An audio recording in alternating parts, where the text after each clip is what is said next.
This is the evolution of Destiny's most iconic weapons. This nostalgic journey takes us through the last decade of Destiny and revisits the most influential weapons of each era.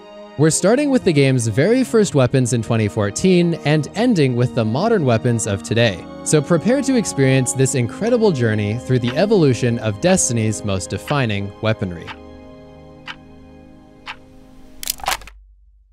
It was September 2014, and Destiny 1 had just gone online for the first time. Nobody had a clue what weapons were good, everyone's character screen looked like this, and players were just excited to boot up the game and discover what it meant to be a Guardian.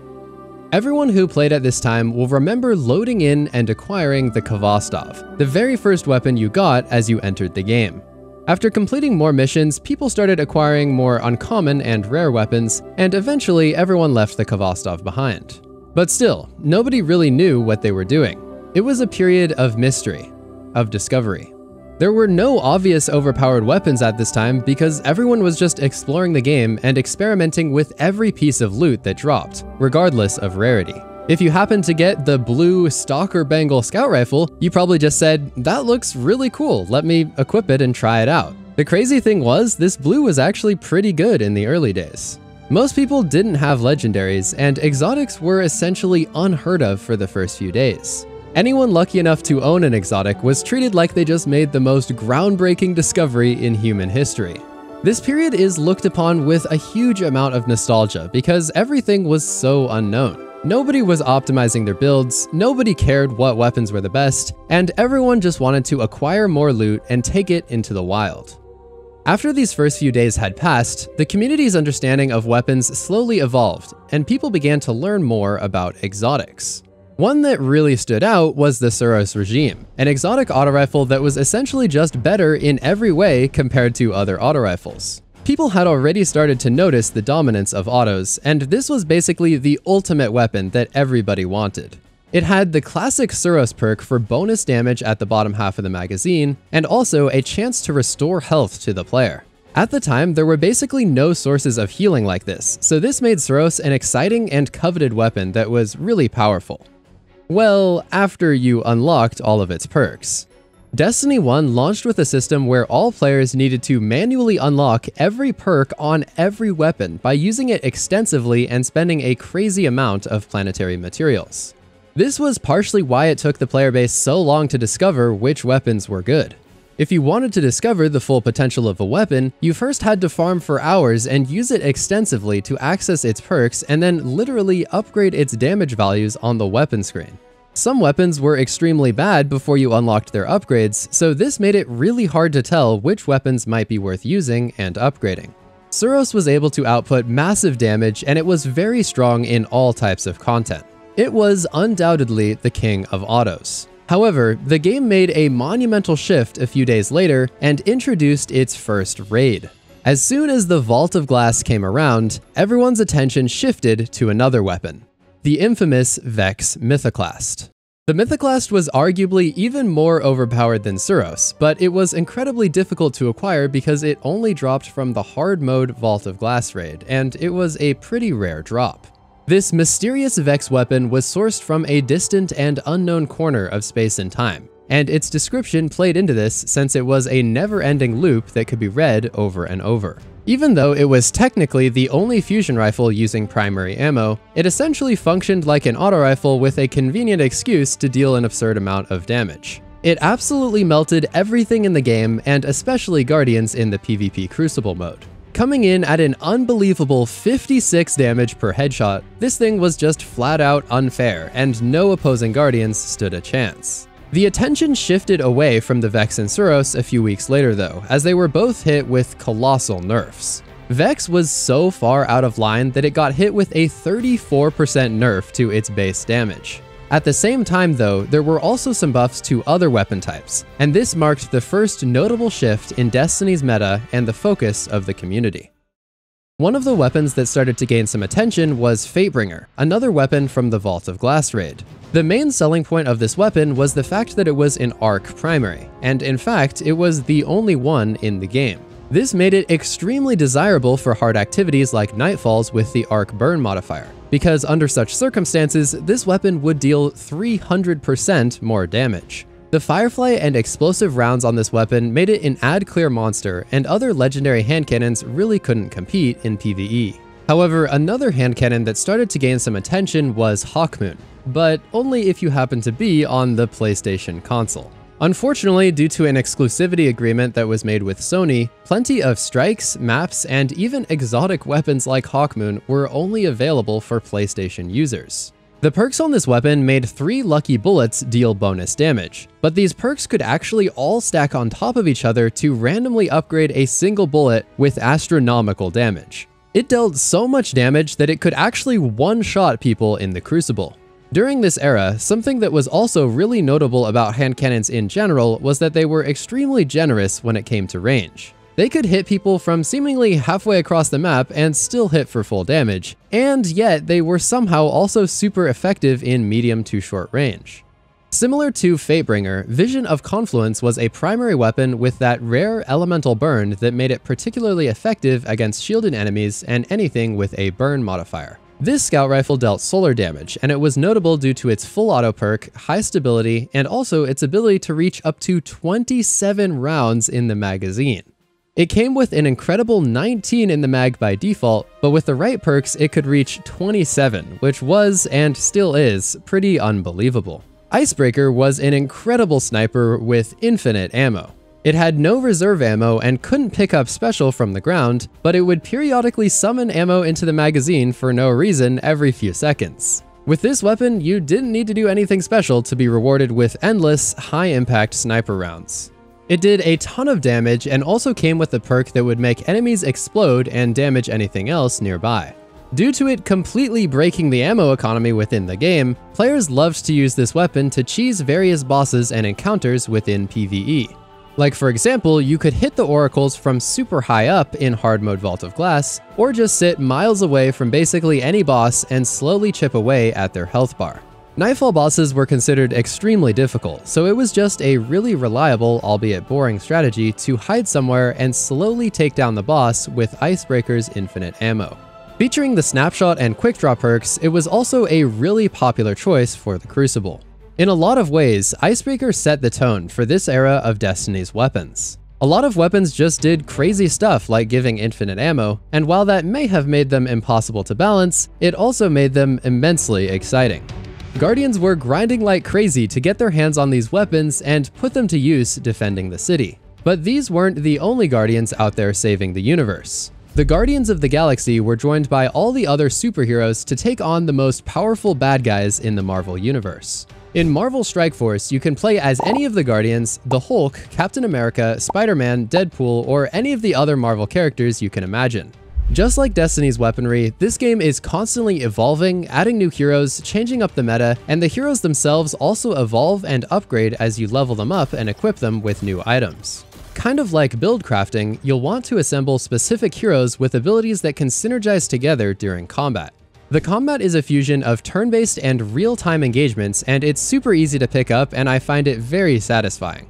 My favorite part is how the heroes have these special cinematic moments right in the middle of battle. Sometimes the hero will do their signature move, but other times they just pick up the enemy and hurl them off the top of a building, which is also pretty awesome. You'll progress through recognizable Marvel locations with your favorite squad of superheroes or supervillains and explore a bunch of different modes, including arena, campaigns, and even the Crucible. So download the game using my link in the description or the QR code on screen, and I will hook you up with free exclusive characters just for logging in. And for a limited time, you can also get Echo for free.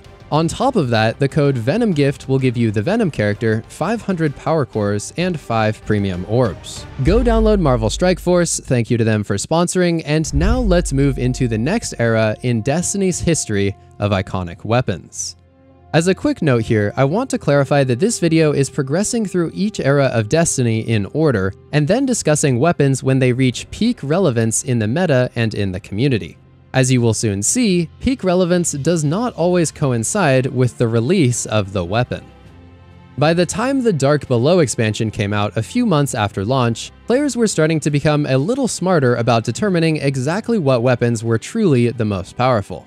In the past, it was somehow not properly recognized, but around this time, the wider community was finally starting to discover the astonishing power of the Gjallarhorn. Forged from the armor of dead titans to honor those who perished during the Battle of Twilight Gap, this weapon had a few perks that made it infinitely better than any other rocket launcher. Its main perk would summon explosive wolfpack rounds to deal tons of bonus damage and absolutely melt bosses and explode huge groups of enemies. The sheer destructive potential of this weapon was unmatched, but it was also pretty rare and many players did not have it. This weapon exclusively dropped from random luck, and back then exotic drops were really not that common. Funny enough, the vendor Xur had actually sold Gjallarhorn months ago right after the game released, but players were still so inexperienced that almost everyone thought it was not worth getting. The rationale was, why buy an exotic heavy that I can only use occasionally, when instead I could buy an exotic primary that I use all the time? People really started to regret that reasoning more and more as Guardians learned just how insane this weapon really was. It was so good, in fact, that some groups even required that you have Gjallarhorn in order to join them, creating a controversial divide among the community. If you had Gjallarhorn, you were practically a legend, and if you didn't have it, you were unfortunately excluded from many raid groups, and this became more prevalent as people took on the brand new raid called Crota's End. Speaking of the raid, Crota's Hunger was a rocket launcher that was the closest thing to Gjallarhorn for those who didn't have it. This rocket launcher featured desirable perks like tracking and cluster bombs, making it function like a significantly less powerful and legendary version of the Gjallarhorn. All things considered, it was solid, and it occupied the heavy slot for many players as they continued to grind and hope their lucky Gjallarhorn drop would finally arrive. Although it was popular, Hunger of Crota was certainly not the best weapon from the Crota's End raid. Black Hammer was a legendary sniper with an absolutely bonkers perk that made it a monster for dealing sustained damage. This perk was so overpowered that it would have been more fitting to see it on an exotic, and even then, it still would have made this the best sniper in the game. This perk was called White Nail, and it provided you with infinite ammo as long as you continued to land headshots. The ammo was literally summoned out of thin air, so you never had to even worry about going to collect more special bricks off the ground. On top of that, this weapon also had Mulligan, a perk that would sometimes refund your ammo in case you missed. As long as you were accurate enough to hit headshots, this special ammo weapon was unbeatable, and nothing else came anywhere close. In fact, many people in the community consider it the reason that all Year 1 weapons were sunset when the Taken King expansion dropped. And funny enough, this legendary weapon gave birth to 2 exotics that are both featured later in this video, but neither of them were nearly as powerful as the original legendary sniper. Although not quite as overpowered, the Pocket Infinity was also an extremely notable and hilarious weapon that drew a lot of people's attention due to its very strange behavior. It started off like a regular fusion rifle, but after charging it up, it would actually fire off the entire magazine in full auto, dishing out a massive amount of burst damage and surprising everyone in the Crucible. This also made it pretty overpowered because the seemingly endless stream of full auto fusion bolts made it by far the most forgiving weapon to use. It didn't really matter if you missed your first shot because you had about 1 million more fusion bolts coming out immediately after. In addition to its strange functionality though, this weapon was also extremely prone to severe bugs and glitches. This weapon was even more buggy than Telesto during Destiny 1. Some of its most iconic glitches allowed it to charge almost instantly and also continuously fire much faster and longer than intended. At other times, a more detrimental glitch would just make it impossible to shoot the weapon to begin with. Even when it was working properly though, this weapon was still extremely strong because its main perk would sometimes return missed shots to the magazine and let you stay in full auto for a very long time.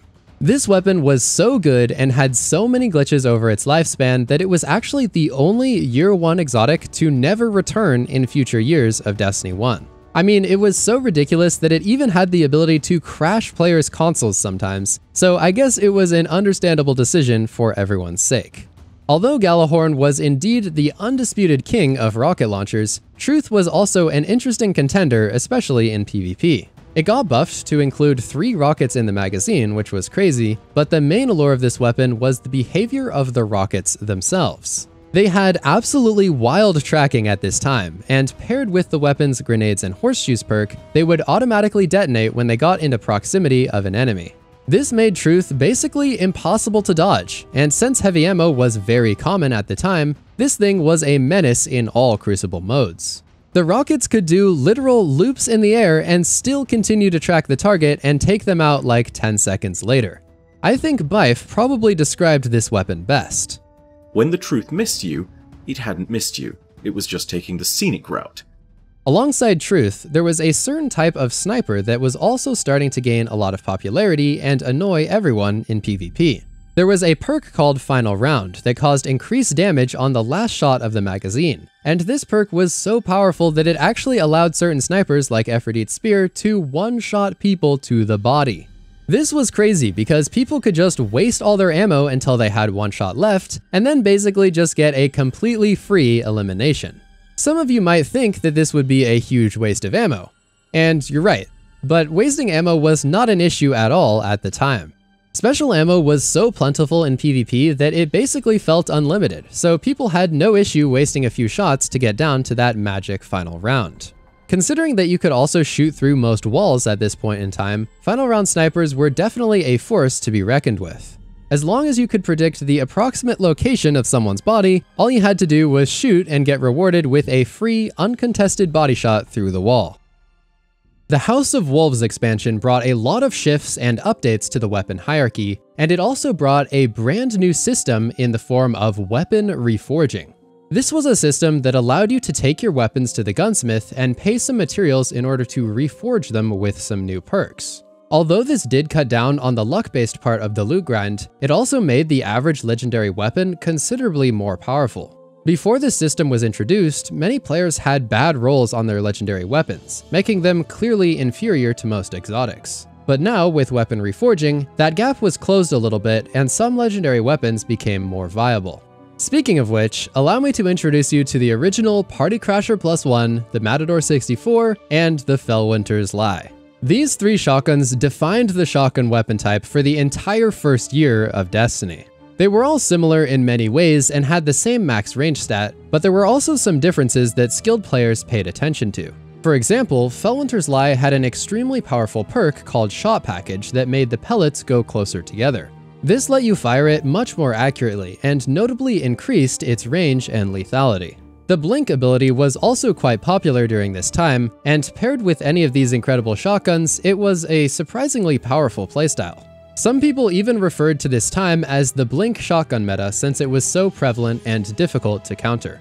The House of Wolves expansion also brought us a brand new class of weapons called sidearms. These weapons actually used special ammo, but in gameplay it was very easy to maintain enough ammo to use these weapons pretty frequently. These close-range rapid-fire weapons were not super notable and didn't have a big impact on the game at this time, but their introduction laid the foundation for a sidearm meta that would come a few years down the road. By far, the most notable thing about this era was the introduction of Trials of Osiris and the impact that it had on the weapons and playstyles that people liked to use. The most notable of these weapons was Thorn, but it actually had a pretty interesting backstory that brought it to this moment. Thorn was a pretty bad hand cannon when it was first introduced, which was kind of disappointing for a lot of players. Bungie had been teasing the concept of the Thorn for years with various images like these, and everyone was excited to get their hands on this amazing looking weapon. After a few months of being awful, this weapon rose to power due to a pretty significant buff right around the same time that Trials of Osiris was introduced. It was so good that Thorn became the defining weapon of Trials. This buff included more rounds in the mag, faster reload, more handling, and bonus stability. There's no wonder that it became a top contender. The weapon's burn was incredibly strong due to the annoying poison visuals that it inflicted onto your opponent's screen. From your perspective, the ticking damage numbers also made it easy to track down weak opponents as they tried to run away and hide. However, the most notable thing about the burn was its sheer damage output. It dealt so much damage for such a long time that this weapon could actually 2-tap with no buffs by simply landing 2 headshots. It was incredible, and this version of Thorn brings back a lot of nostalgia for some players. People just fell in love with the feel, sound, and exotic design of this weapon. I mean, who doesn't want to fire physical Thorn projectiles that cause insane damage over time? Thorn wasn't the only weapon that saw a glow up though. Red Death also began to dominate following a massive pulse rifle buff in early 2015. Before this, pulses were actually quite bad, and they accounted for just 2% of final blows in Crucible and 6% of final blows in the wild. Thanks to a rate of fire buff though, Red Death emerged as a solid contender. In addition, all pulse rifles got a huge 9.7% buff to their base damage, and this made Red Death unquestionably the king of all pulses. Another thing that helped Red Death shine was actually some nerfs. Basically every other weapon type in the game got some type of nerf, and coinciding with the pulse rifle buff, this just made them shoot up in popularity. The last word was also at the very top of the hand cannon meta at the time. It gained significant bonus damage while hipfiring, but it was also bugged and would somehow deal 111 damage even when aiming down sights. This let it 2-tap people in literally 0.26 seconds, making it easily the most lethal weapon in the game. This beautiful Tex Mechanica weapon became an instant favorite among the community, and its hipfire-centric playstyle made it feel unlike any other weapon. There was just something so special about twirling it around your fingers and then fan-firing like a cowboy at such a fast rate of fire. Even when the glitch didn't come into play, this weapon was still melting people extremely fast, and its iconic rapid-fire sound was a constant in every PvP game you entered. Shortly before the launch of the next expansion, Bungie finally decided to let Xur sell the almighty Gjallarhorn. This absolutely broke the internet for the weekend as millions of Guardians rushed to buy this iconic weapon. Gone were the days of Gjallarhorn being a rare weapon, but little did we know, a monumental shift was just over the horizon. The Taken King was by far the greatest and most impactful expansion that we saw during Destiny 1, and it came with a plethora of weapon changes and updates that mark a significant evolution and progression in our story. For starters, all the previous weapons, including exotics, were sunset, meaning that they could not be upgraded to the new highest power level in the game. This made all of the weapons we just discussed essentially unusable. However, most players actually embraced this change because there were so many new and exciting weapons to chase and use in the new expansion. Certain exotics were also brought forward with new versions, so I suppose it wasn't a complete reset of every single weapon.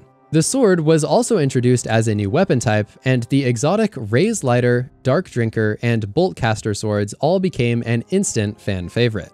After a quite difficult and lengthy grind, these swords had super unique perks that made them really fun to use. Raise Lighter had a big uppercut for high damage, Dark Drinker had the iconic Whirlwind Void Spin, and Bolt Caster let you unleash an epic ranged arc attack that was really useful in PvP. They all felt really unique and exotic, but Raise Lighter was especially noteworthy due to its extremely high damage attack that could let you one-shot most enemies. Hung Jury was by far the most powerful scout rifle at this time due to it being extremely powerful in PvE and having the ultimate perk combo for success.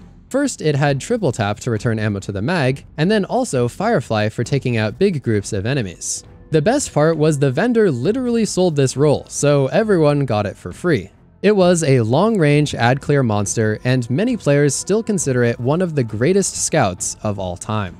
Speaking of long-range weapons, 1000 Yard Stare was the main sniper everyone wanted to get their hands on during the Taken King. It instantly became quite popular, with basically every YouTube thumbnail proclaiming that it was the best sniper in the game. This weapon was rewarded as a random drop, but it was also very accessible because a pretty decent roll could be acquired through a quest. It could drop with the desirable Short Gaze Sight, Last Resort for a buff when you're last standing, Snapshot for great aiming speed, and Hidden Hand for bonus aim assist. The LDR 5001 and Longbow Synthesis were also great options that were brought back a few months later during the famed April update, but many players still preferred the 1000 Yard Stare overall. Of course, everyone needed a primary to pair with their sniper though, and Hawksaw and its recognizable green and blue color was a top choice for many. Following some nerfs to hand cannons and more buffs to pulses, the Hawksaw really stood out as an excellent choice for PvP. Along with its brother, the SUROS PDX, these pulses were remarkably steady and smooth to fire and basically became the new standard. Cullum's Terminus was a machine gun from the King's Fall raid that became pretty recognizable and popular due to some incredible random and intrinsic perks. It had Cocoon, a perk that would automatically reload your weapon when it was stowed. This was an amazing perk to have on a heavy weapon, since you could intentionally empty the mag and then swap to your primary weapon and get it refilled for free while you continue using your other weapons. By this point in the game's history, stuff like damage optimization was starting to become a focus for more players, so people loved this perk for being great at maximizing damage per second against bosses. Considering that Gjallarhorn was of course sunset along with everything else from year 1, this took over as a pretty prominent heavy weapon option. Another really unique weapon that came with the Taken King era was the Touch of Malice, an exotic scout rifle from the King's Fall raid. It involved a very extensive and lengthy quest, but once players got their hands on it, many were impressed by its exotic perks. It was a full auto scout that would deal bonus damage on the final bullet, but it was fairly risky to use because it also caused considerable damage to yourself. This made it never become a super meta-defining weapon, but it did have some fantastic situational usage. For example, during the times you were immune to damage in the raid, this weapon was an excellent choice. On a seemingly random Wednesday, someone in the Destiny community discovered an awesome secret mission that would lead to the exotic Black Spindle. This weapon was essentially a reworked, exotic version of Black Hammer, the original overpowered sniper from Crota's End. The Spindle certainly wasn't as good as the original version, especially since it took up the exotic slot, but it still became an incredibly overpowered weapon that was a top choice for dealing damage to bosses. At the end of every Crucible game during the Taken King, the loot screen would pop up and everyone would hold their breath and hope for a perfect roll on the incredible Aya's Luna hand cannon. Featuring the exact same model as Hawkmoon, this weapon could roll with highly desirable perks like Rangefinder for bonus range, Luck in the Chamber for random bonus damage, Hidden Hand for bonus aim assist, and Icarus for extra airborne accuracy. In addition, it had great stats and a very clean look, making it the most coveted legendary hand cannon of the era. Random fact about this weapon, Ayas means hawk and Luna means moon, so when you put those two together, Aya's Luna just means young Hawkmoon. When it was first released, Sleeper Simulant was somewhat of a letdown in the eyes of the community.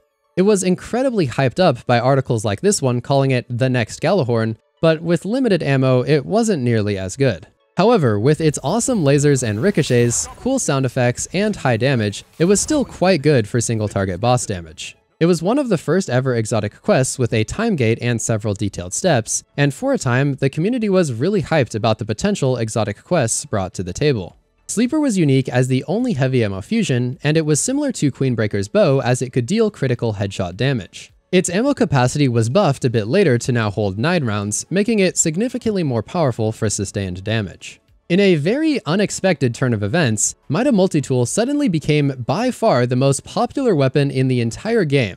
Following a nerf to pulse rifles, Mida shot up to an astronomical 20% usage rate and eclipsed all other weapons in PvP. As you can see on this other graph, it also became a top 3 weapon for PvE. This is really fascinating because the weapon actually didn't get a significant change that was responsible for this increase in popularity. It was just a combination of Xur selling the weapon, a pulse rifle nerf, and probably a bunch of videos raving about the power of the Mida. This weapon wasn't even overpowered though, it was just a very solid option with top tier stats and some good perk options like Third Eye that let you keep your radar up at all times. It did also deal extra flinch, so in practice this meant it was very difficult to fight against. Eventually Bungie decided it was a little too hot and removed its intrinsic high caliber rounds. During this era of Destiny history, there was a pretty big content drought where essentially nothing happened for months leading up to the next big expansion. There was the free April update, which was actually pretty incredible and brought back a bunch of weapons from year 1, but overall this was a pretty slow time for the game and its community. This was really the first time when players started to get ultra analytical and obsessed with optimizing their weapons to deal maximum damage. The knowledge about what weapons were actually the best became much more widespread than ever before, and the general population of the game really deepened their understanding of Destiny's weapons. Destiny 1 originally released its final expansion called Rise of Iron, but since it didn't sunset stuff like the Taken King, many of the same weapons were still viable and at the top of their game. The exotic swords, Sleeper, Aya's Luna, and many others continued to be very popular weapons, but joining them were some incredible new additions like the Palindrome hand cannon. This thing was very similar to Aya's Luna, but with marginally different stats and perks. A heated debate ensued as players argued about which weapon was better, but the one thing everyone agreed on was that both weapons were incredible. At the end of the day, it mostly came down to personal preference, but these two weapons were definitely at the top when it came to the legendary hand cannon meta in this era. By far the most notable thing about Rise of Iron, though, was the return of Gjallarhorn, except this time it was iron. It was certainly hyped up a lot in the trailer and it sent the community into a frenzy, but the new version had a lot more competition and it wasn't simply a million times better than everything else in the game. It was also given as a reward for a quest, so it wasn't seen as some rare magical item like it was back in year 1. Regardless, it was still very powerful and players were excited to see it return. Outbreak Prime wasn't the most overpowered weapon of all time, but it was really notable due to its unique functionality and its awesome quest. The Nanite perk was really cool and did solid damage for both ad clear and bosses, but it didn't exactly compete with other top damage exotics like Gjallarhorn or Sleeper. The Iron Banner PvP mode returned with a fresh new set of armor and weapons, the most notable of which was certainly the Clever Dragon. Alongside the Grasp of Malak, these were the only two infusible rapid-fire pulses, and they were extremely powerful in the Crucible. Rapid-fire pulses tended to have less range than other pulses, and this was meant to be their weakness to offset the fact that they fired so fast. But in this case, the Clever Dragon could actually have even more range than the old reliable Hawksaw and fire faster at the same time. Since Clever Dragon fired so fast, it would flinch opposing players incredibly hard, especially if the Clever Dragon roll included the High Caliber Rounds perk. This made it almost impossible for other players to use a sniper when they were facing off against multiple Clever Dragon users. It could also roll with some great consistency perks including Counterbalance to make the weapon feel super stable and reliable. At this time, you basically couldn't play a single game of Crucible without facing either Clever Dragon or Grasp of Malak. They became so popular and so dominant that they were hit with an extremely hard nerf about 6 months after Rise of Iron. Their rate of fire was reduced by 7.7%, their magazine size got nerfed by 6, and the effect of high caliber rounds was greatly reduced. Towards the tail end of Destiny 1, the entire special ammo economy in PvP was reworked to make special ammo extremely rare, and this led to some drastic shifts in the weapons meta. The previously meme weapon, No Land Beyond, actually rose to prominence during this period and became one of the most popular weapons in the game. Since this was a sniper that used primary ammo, it was one of the few weapons that was able to continue functioning normally even after special ammo became incredibly rare. Players also discovered an unintentional but extremely powerful hidden perk on the No Land Beyond. It actually received no flinch at all. To be clear, it did visually flinch when taking damage, but in reality, the bullet would always go directly in the center of your screen no matter what. Top players quickly mastered the art of sniping with this weapon, and it began to absolutely dominate Trials of Osiris. Months later, the so-called No Flinch Beyond was eventually fixed, but it still remained a solid choice since it could be used without any special ammo. The Icebreaker Sniper was reintroduced, and since it gave you free ammo, it also made quite a comeback during this time. It continued to do big damage and regenerate ammo out of thin air, so it was a pretty obvious choice for many players. Since special ammo was now rare, a strange trend emerged where players would use special ammo sidearms like Wormwood or Havoc Pigeon, and then pair them with weapons like No Land Beyond. These sidearms also negated the change to the special ammo economy, so they had quite an impact and became quite popular. Paired with the ridiculous spamming of one-shot sticky grenades that had almost aimbot levels of tracking, this was a pretty strange era that marked the very end of Destiny 1.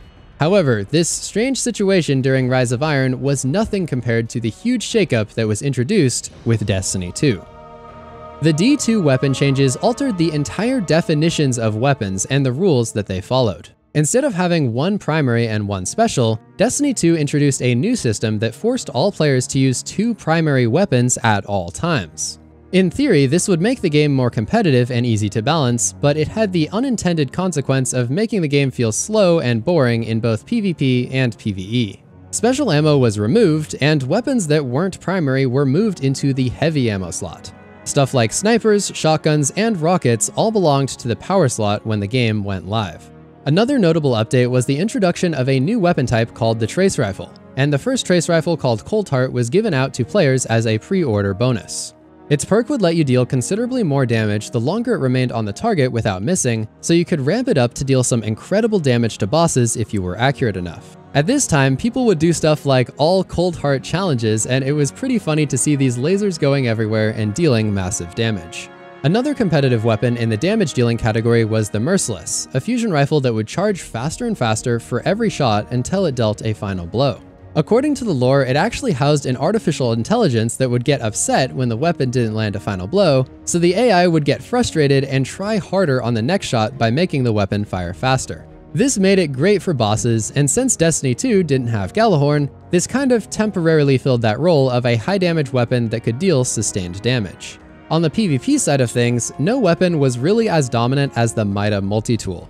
Originally coming from Bungie's Marathon universe, people loved the feel of this weapon and praised its consistency. This scout rifle was always really good back in Destiny 1, but it was the weapon ecosystem in early Destiny 2 that really allowed it to thrive. Since there were no special weapons and the pace of the game was slower than ever before, the optimal playstyle involved sitting in the back of the map and team shooting together as a team of 4. Being a scout with great stats, high caliber rounds, and a bonus to movement speed, Mida was perfect for this type of playstyle. It was suited for the longest ranges, while stuff like Uriel's Gift was more dominant in the mid-ranges. Uriel's was a part of the 450 auto archetype, which was by far the best at the time, and paired with a good selection of perks and high caliber rounds, it fit right in with Mida for great team shooting playstyles. It absolutely beamed Guardians in PvP, and it was the go-to option for tons of players, especially those on console. Another really popular weapon during the double primary era was the Antiope D, and yes, that is actually how you're supposed to say it. At this time, there were actually no randomly rolled weapon perks, meaning that every time you acquired a weapon, its perks were always identical. This made those perks incredibly important, as they would literally make or break the performance of every weapon. In the case of Antiope, the inclusion of ricochet rounds, great sights, and a damage perk is what made it incredible for PvP. At this time, most weapons took ages just to secure a single elimination, so the inclusion of a damage perk made the Antiope really stand out for faster-paced gameplay. Many players loved to use this weapon with an airborne playstyle since it was much more effective in the air than other weapons at the time. If you jumped up high in the air and got close to someone, they basically stood no chance of beating you. The close range engagement space did have some competition though, with other weapons like the Last Dance and the Last Hope sidearms. Now using primary ammo instead of special, sidearms became pretty viable, and there were new types of sidearms that were really interesting for a lot of players. It was pretty common to use something like Mida to cover those longest distances, and then use a close range sidearm to cover those super close ranges. Unlike most sidearms, these two were Obolon frames featuring a 3-burst functionality more like pulse rifles. Combining the fast rate of fire with a burst of 3 bullets made the Last Hope in particular extra forgiving and easy to use. The ricochet rounds and Zen moment perks made it really stable as well. It eliminated players extraordinarily fast in close range if you could be accurate enough to land all 3 rounds in the burst. It was actually so fast that it became one of the first weapons to be nerfed in Destiny 2. A few weeks after launch, Bungie increased the amount of time between bursts to make these weapons less effective. There weren't an incredible number of heavy weapons that felt really notable in early Destiny 2, but Legend of Acreus stood out as one of the most unique and awesome weapons at the time. It's an interesting case because it was never a truly meta-defining weapon choice, but it has experienced a few periods of high relevance. It has always hit like a truck, had pretty solid ammo, but fired incredibly slow. At this time, it even gave you a severe movement penalty to further emphasize this weapon's size, making it clear that you were wielding a massive heavy weapon. It had some solid range and one-shotted basically everything it came across, so it was definitely one of the best in 2017 around the start of Destiny 2. Although it wasn't nearly as popular as the Mida, another contender in the long-range category was the Vigilance Wing. Even though this was a brand new weapon, many players noted that exotics just didn't seem as interesting and unique as they did in Destiny 1. Vigilance Wing was a great example of this since it was powerful and yet felt somewhat ordinary to use. It did output a lot of damage with its 5-round burst, and it essentially functioned like an ultra long-range auto rifle at the time. The first raid of Destiny 2 was the Leviathan raid, and it introduced multiple fantastic weapons. Sins of the Past was an absolute must-have rocket launcher from the raid, and similar to Merciless, it also kind of filled the hole left behind by Gjallarhorn. To be clear, it was garbage by Gjallarhorn standards, but it would at least give you a bit of the same feel with the Cluster Bombs perk. It also had another perk that would really set it apart. Auto-loading holster would make this weapon reload automatically when it was stowed, so it offered a great opportunity to switch to another weapon to deal continuous damage instead of wasting time reloading. People would pair it with another damage option like Cold Heart, and then switch between the two to deal sustained damage in PvE. This rocket also came with a perk that would help overfill the magazine, potentially loading up to 2 rockets at once to deal extra burst damage. If you played literally any amount of Crucible during this time, I can guarantee that you got about 400 million drops of the Better Devil's hand cannon. And again, since there were no random roll perks at the time, every single drop of this weapon was exactly the same. It was literally meaningless to get a drop of a weapon you already had, so getting yet another Better Devil's wasn't exactly exciting. Even though it was very easy to get, this hand cannon was considered to be among the best, and it performed quite well in both PvP and PvE. It had the explosive payload perk to make it effective at longer ranges and deal more flinch, but it wasn't quite as popular on console due to the sheer popularity of other options like Mida. Midnight Coup was another contender in the hand cannon department, and this one seemed to be a little bit more oriented towards PvE. Featuring Outlaw to keep the weapon reloading quickly and Rampage for that stacking damage buff, this was a pretty ideal perk combo for clearing multiple low health enemies. It was in the slightly faster firing 150 RPM archetype, so it actually couldn't 3-tap in PvP, but with the addition of the Rampage perk, it was able to just barely eliminate Guardians with 3 headshots. This was pretty notable at the time, and high skill players on PC were very attracted to this weapon. Trials of the Nine was the evolution of the original Trials of Osiris, and this activity brought a few notable options to the table. The Long Walk Sniper and Sudden Death Shotgun were both quite good, but since they were of course confined to the heavy ammo slot, they didn't see a whole lot of usage. The Prosecutor Auto Rifle was quite good since it was in the same 450 RPM archetype as Uriel's Gift, but many players still preferred to just use the basic Uriel's Gift or perhaps the Origin Story. Speaking of which, Origin Story was another 450 that was incredibly popular and featured the Rampage perk. This made it incredible for streaks in both PvP and PvE, and overall it was yet another auto that was absolutely dominating during this period in history. Perhaps the most flashy and unique weapon in this era was the Wardcliff Coil, or as some people knew it, the Dubious Volley. This exotic was actually leaked during Destiny 1, and many players thought it would come out before D2, but it ended up arriving with everything else in 2017. Unlike regular rockets, this one fired off an entire volley of mini rockets, and it was a pretty popular choice for all types of content. People soon realized it was extremely glitched and could have infinite ammo, so of course it then became even more popular. Another bug was also very controversially used by Clan Redeem in the world's first raid for the Prestige Leviathan raid, with some players criticizing them for using a glitch during a raid race. In Curse of Osiris, Prometheus Lens became the second ever trace rifle, and it came with an incredibly broken glitch. This glitch was so wild that the supercharged version of this weapon easily became one of the most OP weapons in Destiny history. Especially when you consider that the context was a super slow-paced sandbox, this weapon was just melting like nothing else. Not everyone had Prometheus Lens though, so it was like a night and day difference between players who had it and those who didn't. With the weekend approaching, the question on everybody's mind was whether Xur would be selling the weapon on Friday Reset. This Reddit user thought it was very unlikely, saying that he would shave off his hair and glue it to his face as a beard if Xur sold the weapon. Millions of people saw this post, and it seems someone at Bungie might have come across it as well, because when the time came, they posted, "Did you make a bet that we wouldn't let Xur sell Prometheus Lens? It's available in the EDZ. Your move." At that point, everyone lost their minds, and every single Crucible game devolved into an absurd laser tag skirmish. Literally 100% of players in 100% of games were using this weapon, since everyone had the ability to just go pick it up from Xur. It goes without saying, but this initiated the craziest Trials weekend in the history of Trials of the Nine. These few days felt like an eternity, but Bungie fixed the bug the following week and brought the weapon back in line. Players can now remember this hectic week with this commemorative emblem. Crimson was another exotic that became pretty notable around this time. It was essentially a modified version of the Red Death Pulse from D1, except now it became a hand cannon. Interestingly, the Red Death was actually dismantled by the Vanguard due to their policy on it, and then scavengers found the pieces of it and eventually crafted the Crimson. The Vanguard continued to deny the existence of this weapon, but that didn't stop it from being a top contender for a variety of content. For PvP in particular, it flinched opponents way harder than other weapons, and paired with it dealing huge damage, healing you, and giving you infinite reloads, this thing was a powerhouse for the Crucible.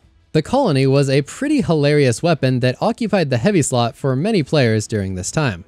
It featured insectoid robot grenades, making this weapon unleash terrifying spiders that would aggressively run after your enemies. This was actually pretty funny because the spiders were actually overpowered for a while and they could leap incredible distances and run extremely fast. If you basically just placed the spiders on the ground, they would track down your enemies for you and give you tons of free eliminations. Prometheus Lens might have brought a temporary moment of excitement and drama to the game, but broadly speaking, players were really not feeling good about the weapons in this era of Destiny 2. People were just so tired of the boring and slow weapons that were all identical and had no interesting perks. Back in Destiny 1, every weapon had multiple exciting perk options in each column, but now weapons literally had one main perk and it was almost always unremarkable. Every weapon and armor drop felt the same, the movement was slow, and Guardians just felt weak and sluggish. Player engagement was in freefall, sentiment was at an all-time low, and players were leaving the game in droves. A few months later, the Warmind expansion was released. The Wardcliff Coil saw a resurgence during this time as it became the hands-down best option for the Spire of Stars raid. When it was paired with the Lunafaction boots, which would reload all your weapons for free, it was pretty crazy to see raid teams just unleash constant volleys of hundreds of tiny rockets. These boots, by the way, had an absolutely massive impact on the weapon ecosystem. They allowed Warlock Rifts to automatically reload all of your weapons for your entire fire team, making certain types of weapons incredibly overpowered. Shotguns and rockets in particular were able to output incredible damage with this strategy, because reloading is typically what slowed them down and kept them in check. Being able to just infinitely fire them made them feel drastically more powerful. The Redrix's Claymore was an ultra-rare weapon that was introduced as a reward from the competitive playlist. This marked a huge shift in the philosophy of Destiny's weapons, because this was actually the first of a brand new class of weapons called Pinnacle Weapons. Pinnacle weapons were highly influential legendaries that had perks that were essentially better than exotics, making them extremely valuable. The original Claymore Pulse Rifle was incredibly hard to get because the competitive playlist was super sweaty at the time. The game's population was dwindling towards another all-time low, and the competitive system itself made it incredibly hard to gain points. You'd actually be harshly punished for going on loss streaks, and you could easily erase a whole day of progress by just having a few bad games. But if you were an amazing player capable of reaching the fabled 2100 rank, you earned the coveted Redrix's Claymore. This high-impact pulse featured the brand new Desperado perk, which would make your weapon fire extremely fast if you reloaded after a final blow. This made it powerful for going on sprees and wiping out big groups of players, but unfortunately at base, the high-impact pulse rifle definitely wasn't the strongest type of weapon during this era. The Ikelos SMG was a notable addition that fulfilled a somewhat important role in the energy slot. It was really stable, people loved how it could ricochet everywhere, and the threat detector perk also boosted the stats quite significantly for close quarters combat. Unbeknownst to everyone, Warmind would also bring a special surprise that would shock the entire community. When first released, this gun was basically the exotic version of the pre-nerf Black Hammer, which would refill your magazine by summoning ammo out of thin air. This instantly became far and away the best heavy weapon in the game for the majority of PvE encounters, and players went insane over acquiring it. It also came with a catalyst which could be acquired from further challenges inside the exotic mission, and it provided the weapon with even more damage after aiming for a short time. The Whisper would go on to receive various nerfs over the years, but it was truly a powerful weapon to behold during this time in Destiny history.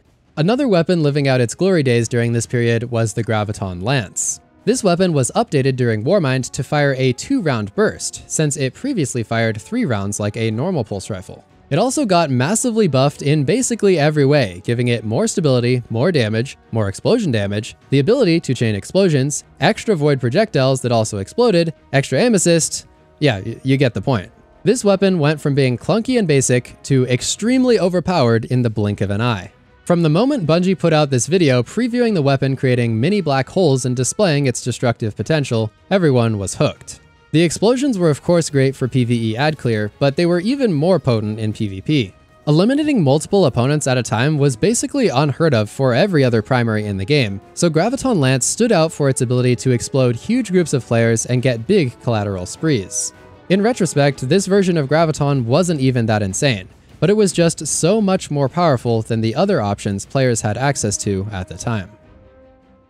The 2018 Forsaken expansion brought an unprecedented number of changes and updates to the weapon systems in this game. Special ammo made a return from Destiny 1, and with this new system, you could now equip special or primary weapons in either of the first 2 slots on your character.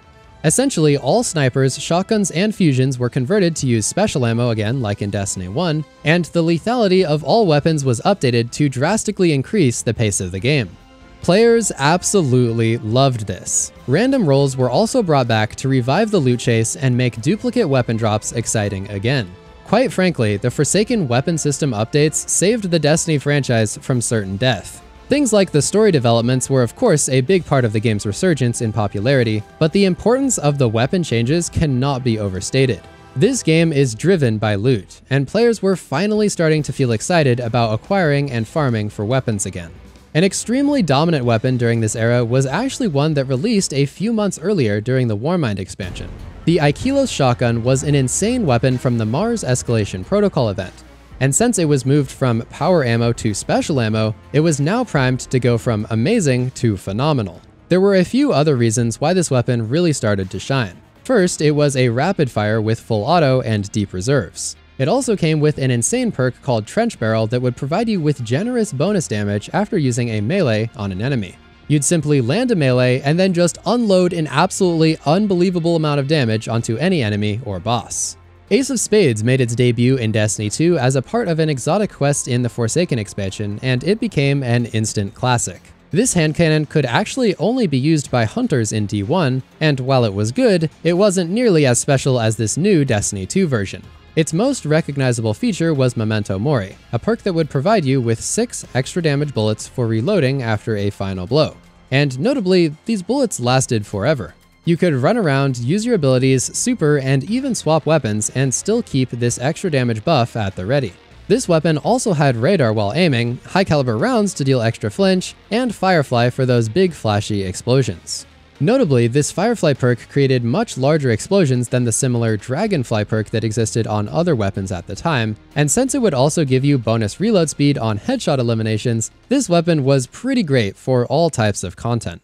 It seems Bungie decided to really turn up the dial on making standout exotics, because with Forsaken's Last Wish raid, they delivered the 1000 voices.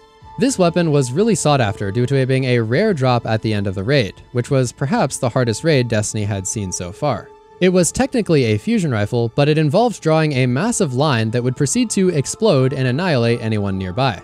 As Bungie described it, this weapon unleashes a giant, continuous beam of death. Although the initial line and impact of this weapon dealt some damage, the explosions were really where the big damage came from. There were actually 2 bugs associated with this weapon that were quite interesting. The first was a damage glitch that particularly helped PC players with higher frame rates do substantially more damage.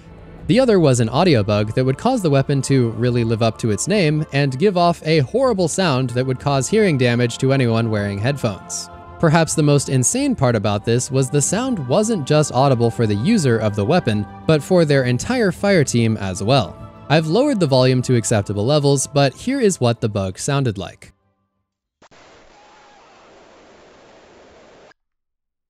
There were definitely quite a few incredibly unique and flashy weapons released with Forsaken, but Bygones was not one of them. This was a pretty basic pulse rifle from Gambit, but since it had incredible stats and perks, many players were super excited to get this weapon. You could go with Outlaw for fast reload, and then pick your favorite between the 2 damage perks for optimal destruction in PvP or PvE. It was just super solid all around and felt really powerful to use. Luna's Howl was the reward you got from doing a long quest in which you needed tons of hand cannon eliminations and the fabled 2100 rank in the competitive playlist. It was a part of the 180 RPM hand cannon archetype, which was historically an extremely bad type of weapon in the Crucible. In this case though, Luna had super exceptional perks that set it apart from the rest. If you simply landed 2 consecutive headshots, the Magnificent Howl perk caused you to deal an insane amount of bonus damage until you either got a final blow, missed, or waited for the buff to expire. Honestly, this perk was better than about 99% of exotic perks ever created, but this weapon was allowed to have such an insane perk since it was considered a pinnacle weapon, just like the Redrix before it. Essentially, you could just land 2 taps to the head in PvP, and then land 1 final body shot to absolutely delete any player at 180 RPM. In rare cases, you could even transfer the extra damage over to a new target in order to achieve an absurd 2-tap. Something that felt quite a bit like the bugged 111 damage last word from early Destiny 1.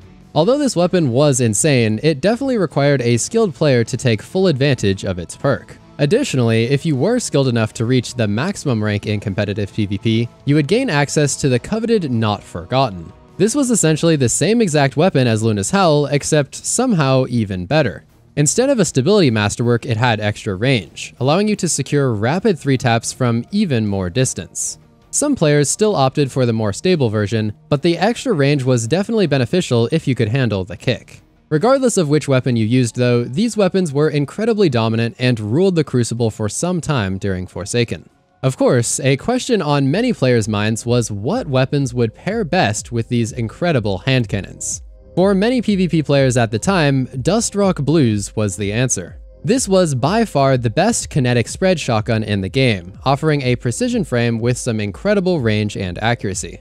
I think many players forget just how good the range and accuracy actually were. Like, this shotgun would one-shot from double the range that it does today. It could reach beyond 9 meters of consistent range with a good roll, making it the go-to choice for millions of players. If you didn't want to use it though, Retold Tale was another solid option from the Dreaming City destination. This shotgun was actually in the other slot though, so it wasn't exactly in direct competition with the Dustrock. Like, for example, many players would choose to pair this weapon with Ace of Spades in the kinetic slot, or perhaps something else like Chattering Bone. The Chattering Bone was a lightweight kinetic pulse from The Last Wish, and at the time of release, many players said it was the best pulse they had ever used. Some were even able to obtain it before the raid came out due to a strange out-of-bounds glitch where people could access a secret chest. It had great stats, felt pretty stable to fire, and it was solid in PvE and PvP with roles like Outlaw and Rampage. Ever since 2014, Destiny players have always been looking for the next Fatebringer, and Nation of Beasts was basically the discount Fatebringer that came out with the Last Wish raid. Although it wasn't great for Crucible, it was sought after for PvE because the curated role dealt arc damage and came with Outlaw and Dragonfly. Now remember, at this time, no weapon except for Ace of Spades came with Firefly, so this was essentially the closest you could get. Speaking of arc damage, Thunderlord came into Destiny 2 with a rather strange questline. It brought us back to the Cosmodrome destination for the first time in Destiny 2 and for a healthy dose of nostalgia. This weapon didn't disappoint though, it dropped with even more compelling stuff than it had in Destiny 1. Not only did it summon lightning strikes from above to decimate enemies, but it also fired faster and faster with progressively more lightning the longer you held the trigger. This thing would absolutely melt bosses when it was first introduced, especially when paired with the pre-nerf Lunafaction boots that meant you never had to reload. Oddly enough, the famously glitched fusion rifle Telesto actually became a very strong option during Forsaken. Since it didn't encounter any damage falloff at this time, the weapon could absolutely delete players from miles away if you managed to control the recoil. It was pretty common to see this weapon, especially in the competitive playlist, and for once, it didn't need a glitch in order to make headlines. Season of the Forge was the first time Bungie used the word season to define a period in time, and boy did they come swinging with some amazing weapons that would absolutely break the game. These weapons were all so good that it's hard to decide which one was the most overpowered, but the Anarchy from the Scourge of the Past raid was certainly up there among the very best weapons the game had ever seen. This exotic grenade launcher would essentially attach its grenades to targets or the environment, and then chain a ton of arc energy between the grenades. This dealt an incredible amount of damage in PvE and was really versatile for a bunch of situations, whether you were taking out a high health enemy or just doing ad clear. If you learned the location where enemies spawned in, you could then preemptively place the arc traps so that the enemies would get instantly zapped when they loaded in. Where this weapon really stood out though was sustained boss damage. You could tag up the boss with a couple of these grenades, and then in order to optimize damage, you could swap over to your other weapons and continue dealing damage while the grenades chained arc energy and zapped the boss over time. This meta continued on for quite a while, with most players using the Anarchy in combination with whatever weapons they enjoyed for insane boss melts. Although Anarchy was eventually nerfed into irrelevancy, that is not the case for Izanagi's Burden, which has remained a contender over the years.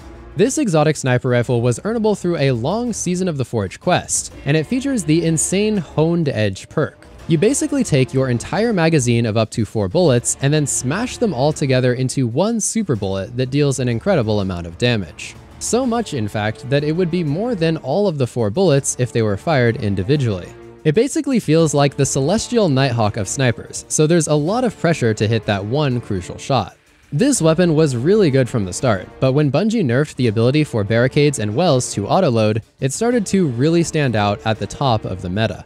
The Jotun exotic fusion rifle was affectionately called the Toaster by the Destiny community, and this actually caught on so much that Bungie sold an actual toaster in their store to commemorate this weapon. Unlike other fusions, this one launched a powerful fireball that exploded and burned on impact. Since the tracking of these fireballs could sometimes be a little generous, players on the receiving end of this weapon were often rather frustrated and felt it was difficult to avoid. Le Monarch was also introduced in this season, and honestly it's quite difficult to say when it was the most relevant. This weapon has remained extremely powerful for years due to its devastating damage over time effects. If you were able to fire off an arrow immediately after drawing with this weapon, it applied a poison that could also spread to nearby enemies and deal a crazy amount of damage. Bungie tried various different approaches to balancing this weapon, but it remained fairly persistent as a solid option in PvP. Just like the Thorn, the poison mechanic was so dominant because it helped you track down retreating enemies and also keep them at critical health for so long. Hunters also liked to pair this bow with the Oathkeeper exotic to allow the poison arrows to be fired with every arrow, even if it wasn't perfectly drawn. Many players who were fans of the Ikelos shotgun were also interested in the Rise of Threat Level, a shotgun from the Scourge of the Past. It was also a rapid-fire frame with the Trench Barrel perk, allowing for some incredible melee and shotgun synergy for huge burst damage. The main difference between these two weapons was that Threat Level was in the kinetic slot, so it made for some alternative pairings with various different energy weapons. It was commonly paired with the Lunafaction boots to get the auto-reload going for sustained damage. Although it was still quite good, a nerf to the Trench Barrel perk made it a bit less dominant than Ikelos was in its prime. Kindled Orchid was among the other extremely unique Forge weapons, and this time its perk selection was really what made it stand out from the rest. This 140 hand cannon had the potential to get perk combinations that had never been seen before in Destiny history. For example, you could get 2 damage perks at the same time, making this the hardest hitting hand cannon out there. If you wanted to use something like Rampage and Surrounded at the same time, this could let you ramp up your damage to insane levels in PvE. At the time of its release, Hammerhead was only the second machine gun in Destiny 2, and the only legendary one. More competition was eventually added, but none of the other machine guns were really anywhere close to being as good as the Hammerhead. Feeding Frenzy was great for fast reloads, and it had plenty of damage perks in the final column, so you could really take your pick. This weapon was really widely used, but it was especially dominant for players on PC. Due to the mouse input having much less recoil compared to controller, this weapon was essentially a laser with an incredible damage output. It was a constant force in PvP games, and the generous heavy ammo spawns at the time allowed you to rack up a lot of eliminations with it. A few weeks into the season, a quest became available for the return of the iconic Last Word hand cannon. People went absolutely bonkers over this weapon, but it returned slightly changed. At release, it was actually rather difficult to control, so it was far more powerful on mouse and keyboard, just like Hammerhead. After some tuning though, it shifted the opposite way and became much stronger for controller players. It fluctuated in viability due to the surrounding meta, but regardless, it will always hold special memories for many. Season of the Forge is still praised for introducing some of the most incredible weapons in Destiny history, but none of them created as much PTSD as Mountaintop. This was another legendary pinnacle weapon that felt more exotic than most exotics, and it was straight up better than every other grenade launcher in the game. Similar to Luna's Howl, this weapon required a lengthy quest in the Crucible, but it also involved getting a Triumph. You had to get certain medals with grenade launcher final blows, and you also had to go on streaks with grenade launchers, which could be quite challenging to do.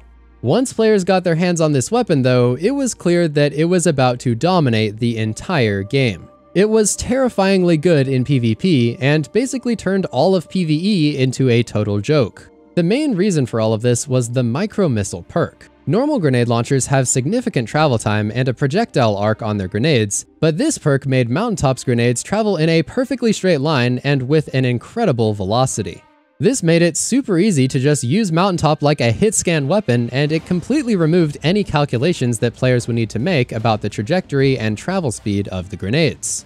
Although it had a choice between spike or sticky grenades, many opted for the spike grenades because it actually allowed for pretty consistent one-hit eliminations. It was incredibly easy to just run around and direct impact people with this weapon, and it dealt an absurd amount of damage.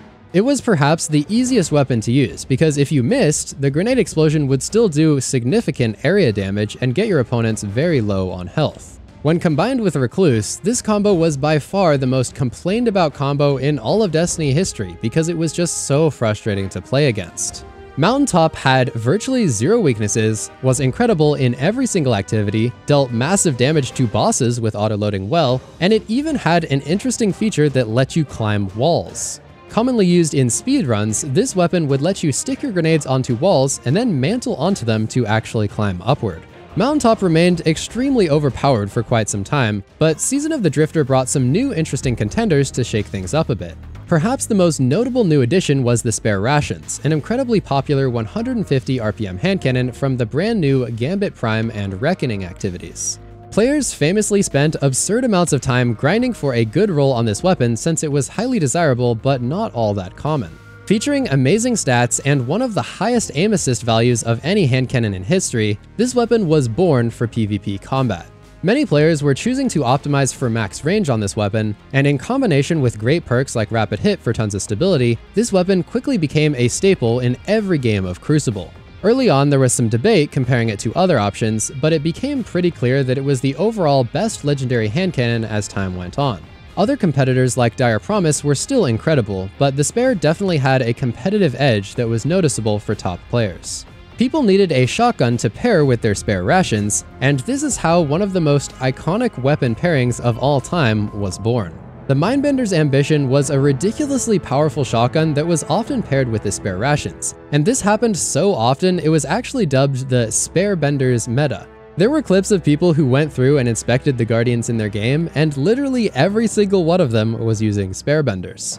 Anyway, getting back to the Mindbenders itself, this weapon could roll with the Quick Draw perk, which was incredibly strong at the time. It would grant a passive plus 100 handling constantly and make this weapon draw nearly instantly. This made it really easy to swap away from Spare or any other kinetic to quickly shotgun any nearby player in a fraction of a second. In general, the Quick Draw perk just made aggressive shotguns like Mindbenders far better than anything else. The downsides of aggressive frames is supposed to be their slow handling, but since Quick Draw made them draw just as fast as anything else, there was really no weakness to these high damage monsters. The perk was so desirable that countless players spent hours and sometimes even days banging their head against the final boss of the Hollowed Lair Strike, hoping to finally get the right roll with Quick Draw. This season was jam-packed with some incredibly strong weapons, and by far the best was the Recluse submachine gun. This pinnacle weapon instantly became about 100 times as good as any other submachine gun for both Crucible and PvE, and it really ushered in a new era of high SMG usage that would continue on for years. The Recluse was so dominant because its main Master of Arms perk would give you an absurd 99% damage buff that would make all of your shots count as headshots, even if you were hitting the body. In order to activate this, all you had to do was land a final blow with either Recluse or another weapon. Subsequent opponents would just get deleted in a fraction of a second, making this by far the most powerful damage perk in the history of the Destiny franchise. This Void SMG did so much damage that it didn't really matter if you used it against shields of other elements. It would still absolutely shred through any enemy in the game. For PvP, it could pretty easily delete supers right through all of the damage resistance. It was a monster for ad clear, PvP sprees, and basically anything you can imagine except for boss DPS. It was especially overpowered when paired with the Mountaintop grenade launcher from the previous season. The common strategy was to first launch off a Mountaintop shot to defeat or weaken an enemy, and then swap over to Recluse to finish them off and take out any other nearby enemies. Mountaintop would just deal so much damage, and in case your enemy survived, they wouldn't stand a chance when you went to finish them off with Recluse. During Season of Opulence, another secret exotic quest was introduced in a similar way to the Whisper, and it gave us the Outbreak Perfected Pulse. Of course, this is based on the previously discussed Outbreak Prime from Destiny 1, and it even involved a D1 nostalgia trip because the exotic mission featured the old D1 tower as one of its main locations. Just like the original, this pulse created nanite swarms with rapid hits and precision final blows. Notably, these nanite swarms were actually able to combine with the nanite swarms of other friendly players. You could have a full raid team of 6 people firing at a boss to deal some very substantial damage, with each additional nanite swarm increasing the damage. Primary weapons typically are not used for boss damage, so this is a notable exception in Destiny history where a primary actually stood out as an amazing boss damage option. It certainly wasn't the best all-around damage weapon of all time, but it had a strong use case and many players loved it. Let's just say if you played any PvP at all during the summer of 2019, you remember a certain pulse rifle shotgun with quite a bit of range. The Lord of Wolves has been absurdly broken in PvP on multiple occasions, but this case was so bad that players earned this emblem to compensate for their suffering. Swarm of the Raven was a heavy grenade launcher that set itself apart from the competition by featuring the Spike Grenades perk and dealing void damage. The void damage type allowed it to have a special synergy with Tractor Cannon, which used to buff all void damage by 50%. Whisper of the Worm was also nerfed during this time, so that made room for other heavy weapons like this to shine. Revoker was the pinnacle Crucible sniper that came out with this season, and well, it was essentially on the same level as Icebreaker when it came to breaking the game and its ammo economy. This sniper had the Reversal of Fortune perk, which had a 100% chance of giving you your ammo back whenever you missed. So yeah, you literally just had infinite ammo in PvP until you landed your shot. Unless you were the best player in the world, you would benefit from this perk to some degree. It allowed players to just go for the shot and not worry about missing, making the sniper more broadly appealing than the competition. This was a high-impact sniper and it wasn't overly noteworthy other than its absurd perk, but the perk made it just so overpowered that it pushed the sniper to the top of the meta. Around this time, the famed Menagerie activity was also added to the game, bringing with it many incredible weapons. The Beloved Sniper was one of the most notable weapons here, featuring incredible stats and perks for PvP. It could notably roll with both Snapshot and Quick Draw, making it feel like by far the most snappy and responsive sniper out there. As I mentioned earlier, the Quick Draw perk would actually grant an absurd plus 100 handling, and in combination with the Snapshot perk also being extremely powerful at the time, this sniper felt incredible in the hands of literally every player.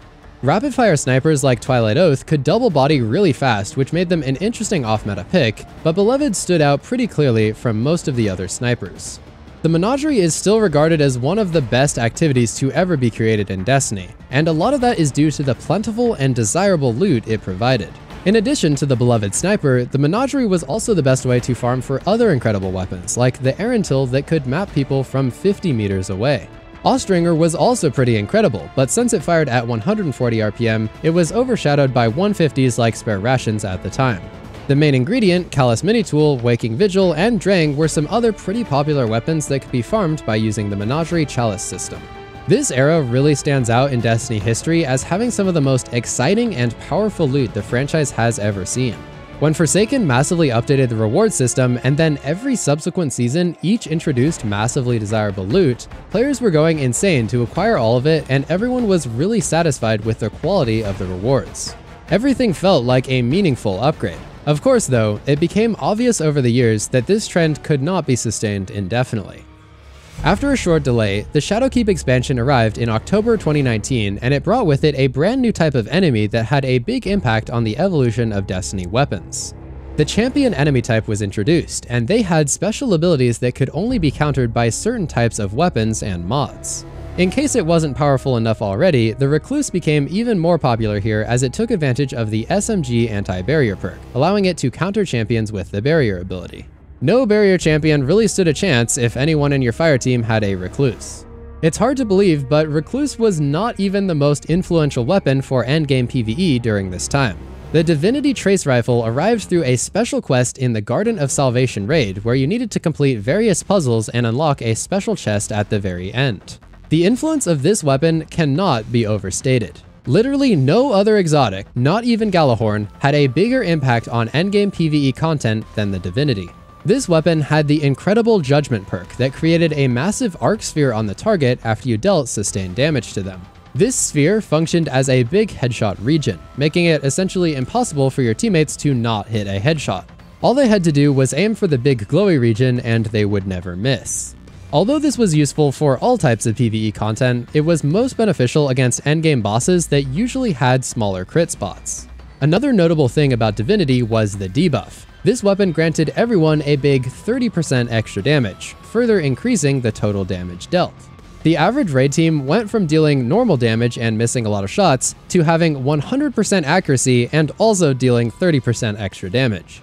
This weapon transformed endgame PvE forever, and it became the standard strategy for essentially every raid encounter. It also dominated Nightfalls and Grandmasters since it would stun overload champions, and once their crit spot appeared, it made it super easy for your team to just wipe them out with something like Izanagi's Burden. A pretty important systemic change also arrived with this expansion. Bungie removed sources of infinite reloads like Well of Radiance and Titan barricades, essentially ending the strategy of just standing still and firing endless rockets or grenades without ever reloading. This added a bit more nuance to damage strategies since it was no longer possible to just sit there and unload your entire magazine into the boss. Ariana's Vow was a super unique hand cannon that also arrived with Shadowkeep.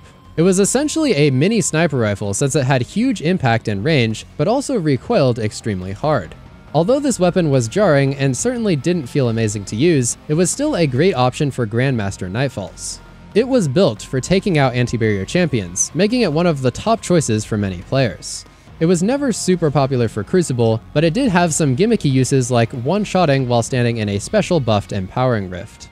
Xenophage was also introduced as a special type of machine gun that actually dealt the entirety of its damage as an explosion, making it impossible to land critical damage. Players really loved this though because it dealt huge damage and you didn't need to worry about headshots. Although it was rarely the #1 top choice for anything, it was consistently one of the best performers for many types of PvE content, and it was easy to use for players of every skill level. It was unfortunately very weak when it first arrived, but it was quickly buffed to deal 50% more damage. As long as you were able to feed this weapon with enough heavy ammo, it remained a solid choice that outpaced other machine guns. Strangely enough, this weapon was actually powered by a Guardian. The Hive captured a Guardian, transformed him into a bug, and then we put him inside the weapon. You can even see him chilling inside the weapon if you look closely, and with the Dawning ornament, he starts wearing a Santa hat. Wendigo was the Vanguard pinnacle weapon that came out with Season of Opulence, but it didn't really rise to prominence until the Shadowkeep era. This was because it was originally worse than the Tractor Cannon and Swarm of the Raven combo that we mentioned earlier, but following a nerf and rework to the Tractor Cannon, Wendigo became the go-to option. This legendary grenade launcher featured the auto-loading and explosive light perks. This made it a great pairing with stuff like Izanagi for optimal damage, because you could fire your sniper shot, reload, and then shoot 3 Wendigo grenades before returning to Izanagi. This rotation gave you a nearly perfect timing for optimal and sustained boss damage. Season of Dawn arrived with the Sundials and their associated weapons, and also a crazy quest to acquire the Bastion, an exotic fusion rifle that fired 3 spreads in rapid succession. In some ways, it almost felt like an evolution of the Pocket Infinity, adapted to make sense in the modern sandbox of the game. This fusion didn't quite have the insane range that others did, but the volley of 3 spreads made it really forgiving and gave it incredible damage output. It was especially powerful for deleting supers in PvP. The Wave Frame Grenade Launcher was also introduced during Season of Dawn. Martyr's Retribution was the first of its kind, and it took a little getting used to. Instead of exploding like a typical grenade, it created a huge wave of energy upon impacting the ground. The grenade itself still exploded, but the vast majority of the damage came from the wave. You could also bounce the grenades off of enemies to cause some damage, and if you could get it to bounce multiple times before hitting the ground, you could cause damage with each impact. The amount of damage it did would rival Mountaintop, and it was even better when it came to taking out enemies in a wide area with the wave. Worldline Zero wasn't notable for its damage, but rather how its exotic perk Tesseract interacted with the Burst Glide on Warlocks when running off of a ledge. If you ran off a ledge and hit the heavy attack and then a glide, you could give yourself a huge burst of momentum that could carry you extremely long distances. This was notable for a while, but it became even more relevant during this era when the Solar Warlock was reworked and Icarus Dash got buffed. This in-air dash allowed Warlocks to gain even more momentum and use this tech to traverse even longer distances with ease. Although this strategy wasn't super widely used among the community, those who learned it had a lot of fun with it, and it was quite important for anyone who wanted to do a speedrun. It actually became so integral to the speedrun community that many speedrunners were outraged when this tech was removed, leading some of them to even permanently quit the game. Season of the Worthy brought back the legendary Trials of Osiris game mode, which hadn't been around since Destiny 1, and with it came an incredible legendary shotgun called Astral Horizon. It was so notable because it was the first kinetic legendary with the quick draw perk, and it was in the meta aggressive frame. The Forsaken era shotguns just had incredible range, but in the Shadowkeep era the range was nerfed significantly by about 2 meters. This made the interplay between shotguns and primaries even more important, and thus the handling stat was absolutely essential. With the quick draw perk still giving a passive 100 handling at all times, this made the Astral Horizon so powerful for PvP, and its presence in the kinetic slot allowed for a lot of energy primaries to shine for the first time.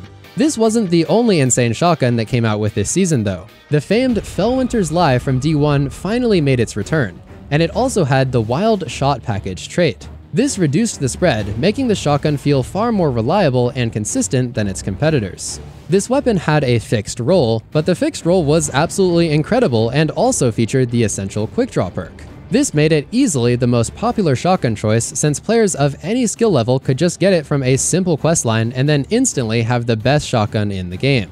Following a period dominated by Fellwinters and Astral though, Bungie decided the quick draw perk was actually incredibly overpowered and they removed it from these weapons. The quick draw perk itself was also hit with a massive nerf, making it no longer have the passive handling buff. Hard Light was by far the most notable exotic during this era.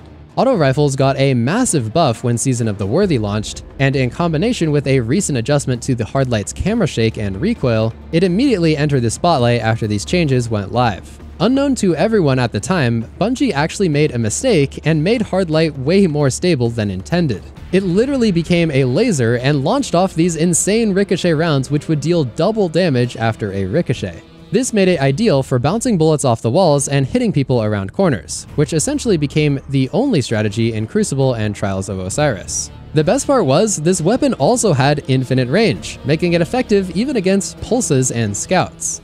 The usage of this weapon spiked so heavily that Bungie nerfed it the following month, taking away its infinite range and nerfing its double damage ricochet bullets. They also fixed the unintended stability buff that the weapon had received, making it feel really difficult to use again, especially for controller players. Although it only had a short time in the spotlight, Hard Light certainly had a big impact on this era of Destiny's history. Witherhoard was this seasonal exotic grenade launcher from Season of Arrivals, and players immediately noticed it had a special talent for fighting against bosses. It actually had the ability to randomly delete entire raid bosses instantly, making it by far the best weapon ever. This was of course a glitch that was patched out pretty fast, but it led to some pretty funny clips like this. Glitches aside, this was really unlike any other grenade launcher that we had seen. Instead of creating an explosion or a wave like other grenade launchers, it instead fired off a blight that could stick to enemies or spawn a big blight circle on the ground. Anyone unlucky enough to find themselves in this circle took a large amount of damage over time. In many ways, the value of this weapon was similar to Anarchy. You would fire off a Witherhoard and then swap to deal damage with another weapon, while it continued to tick away, dealing a notable amount of damage that added up over time. It also reloaded itself with the Catalyst, making this type of strategy even more powerful for optimal damage. When it came to heavy weapons though, the Falling Guillotine Sword became the king of PvE content. Remember that Dark Drinker sword that we mentioned in Destiny 1? Well, this was essentially a legendary version of that sword with a new frame called Vortex. This allowed you to do the insane spinning motions to hit multiple enemies and also do pretty incredible single target damage. There was a lot that went into making this sword one of the top damage options in the game, and the first thing was getting the correct perks on the sword to maximize your capabilities. Each of the perks you can see here were a piece of the puzzle that gave this weapon incredible benefits like more damage, free refunded ammo, increased recharge on the Mega Spin move, and extra damage following light attacks. All of these things working together made this such an incredible damage weapon, and it was pretty common to see a whole fire team of players just going ham on a raid or dungeon boss with their swords.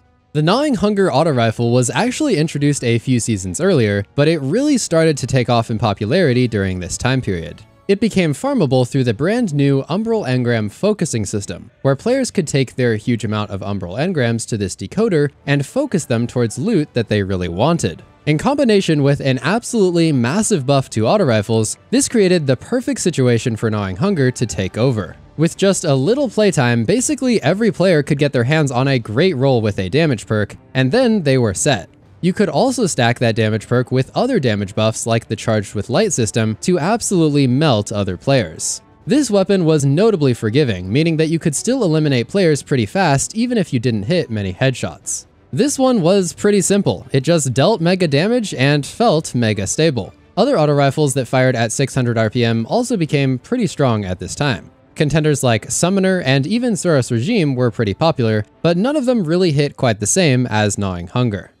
Trinity Ghoul became an interesting option during this time period. In the past, it was really underwhelming and would only create lightning after getting a headshot, but this season introduced a catalyst that made it go from garbage to gold. This catalyst gave the bow chain lightning after any arc final blow, and yes, that included its own lightning. This allowed Trinity Ghoul to endlessly fire arrows and absolutely annihilate big groups of enemies in PvE. You could also do this from really far away, making it a much safer option than the other close-range ad-clear weapons. It was definitely overshadowed by Recluse for a while, but the Catalyst was such a needed and amazing change for this weapon, and overall it's one of the best ad-clear options in all of Destiny history.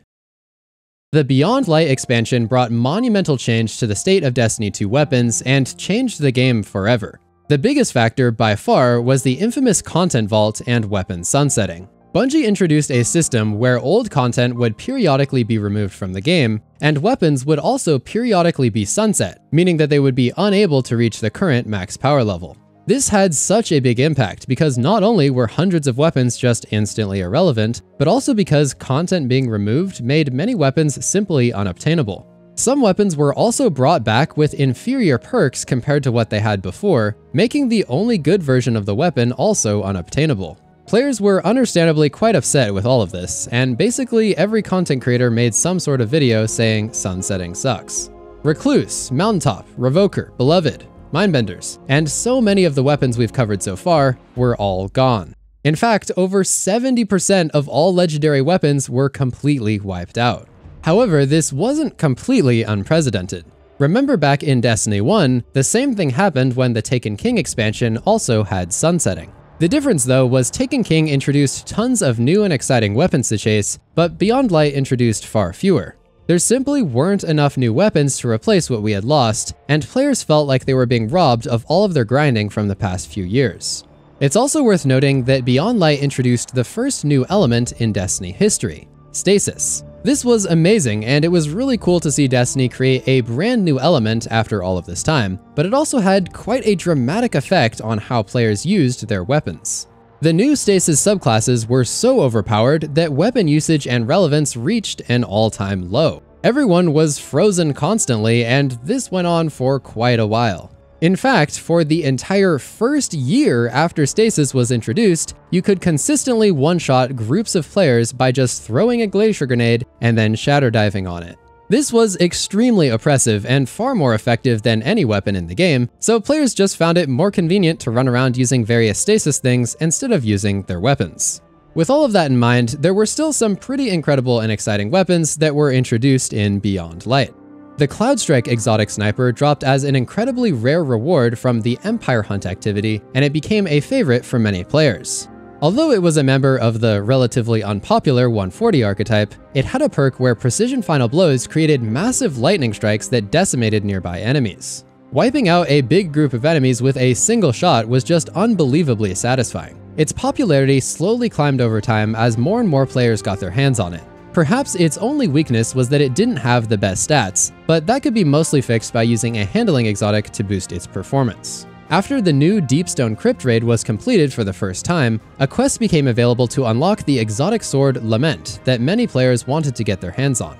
This sword was hands down the coolest looking and sounding sword, with the chainsaw blade designed to just saw right through enemies. It was particularly useful for the Atrax encounter of the new raid, since you needed a lot of burst damage, and this sword was specifically designed for that exact purpose. If you could master the correct combos with this sword, it was capable of outputting huge damage in a very short amount of time. The Deepstone raid itself also rewarded some pretty incredible weapons, such as the Succession sniper rifle. Most aggressive snipers would just cap out at like 3 or 4 in the mag, but Succession really stood out due to its ability to get all the way up to 10. If you took advantage of magazine perks and then used the brand new Reconstruction perk, this weapon could slowly fill itself well beyond the normal capacity. It could get Vorpal Weapon for extra boss damage, and this also made it quite nice for champions.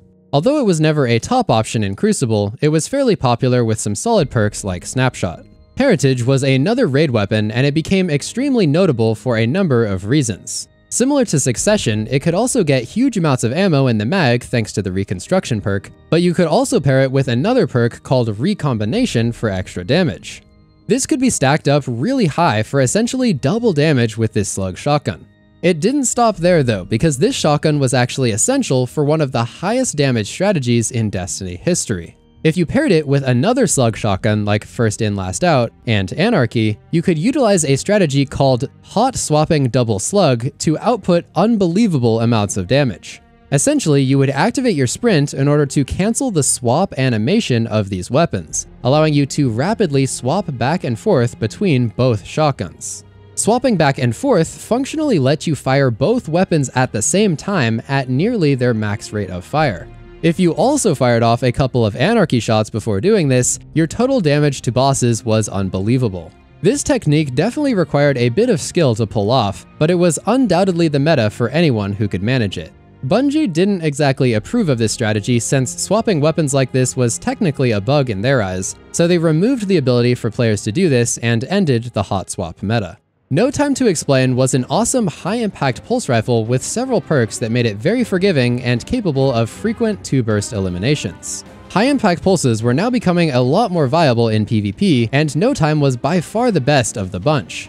It would summon a tiny portal to an alternate timeline where another copy of the weapon also helped you take out the enemy. This made the overall damage output for this weapon pretty insane, and since it also had pretty fantastic stats, it was a top option for the Crucible. The legendary Hawkmoon made a return from a new exotic mission that was highly praised, and it featured random rolls for the first time. Players were really excited to actually get an exotic with legitimate random perks, and it really played into Hawkmoon's former identity as a luck-based weapon.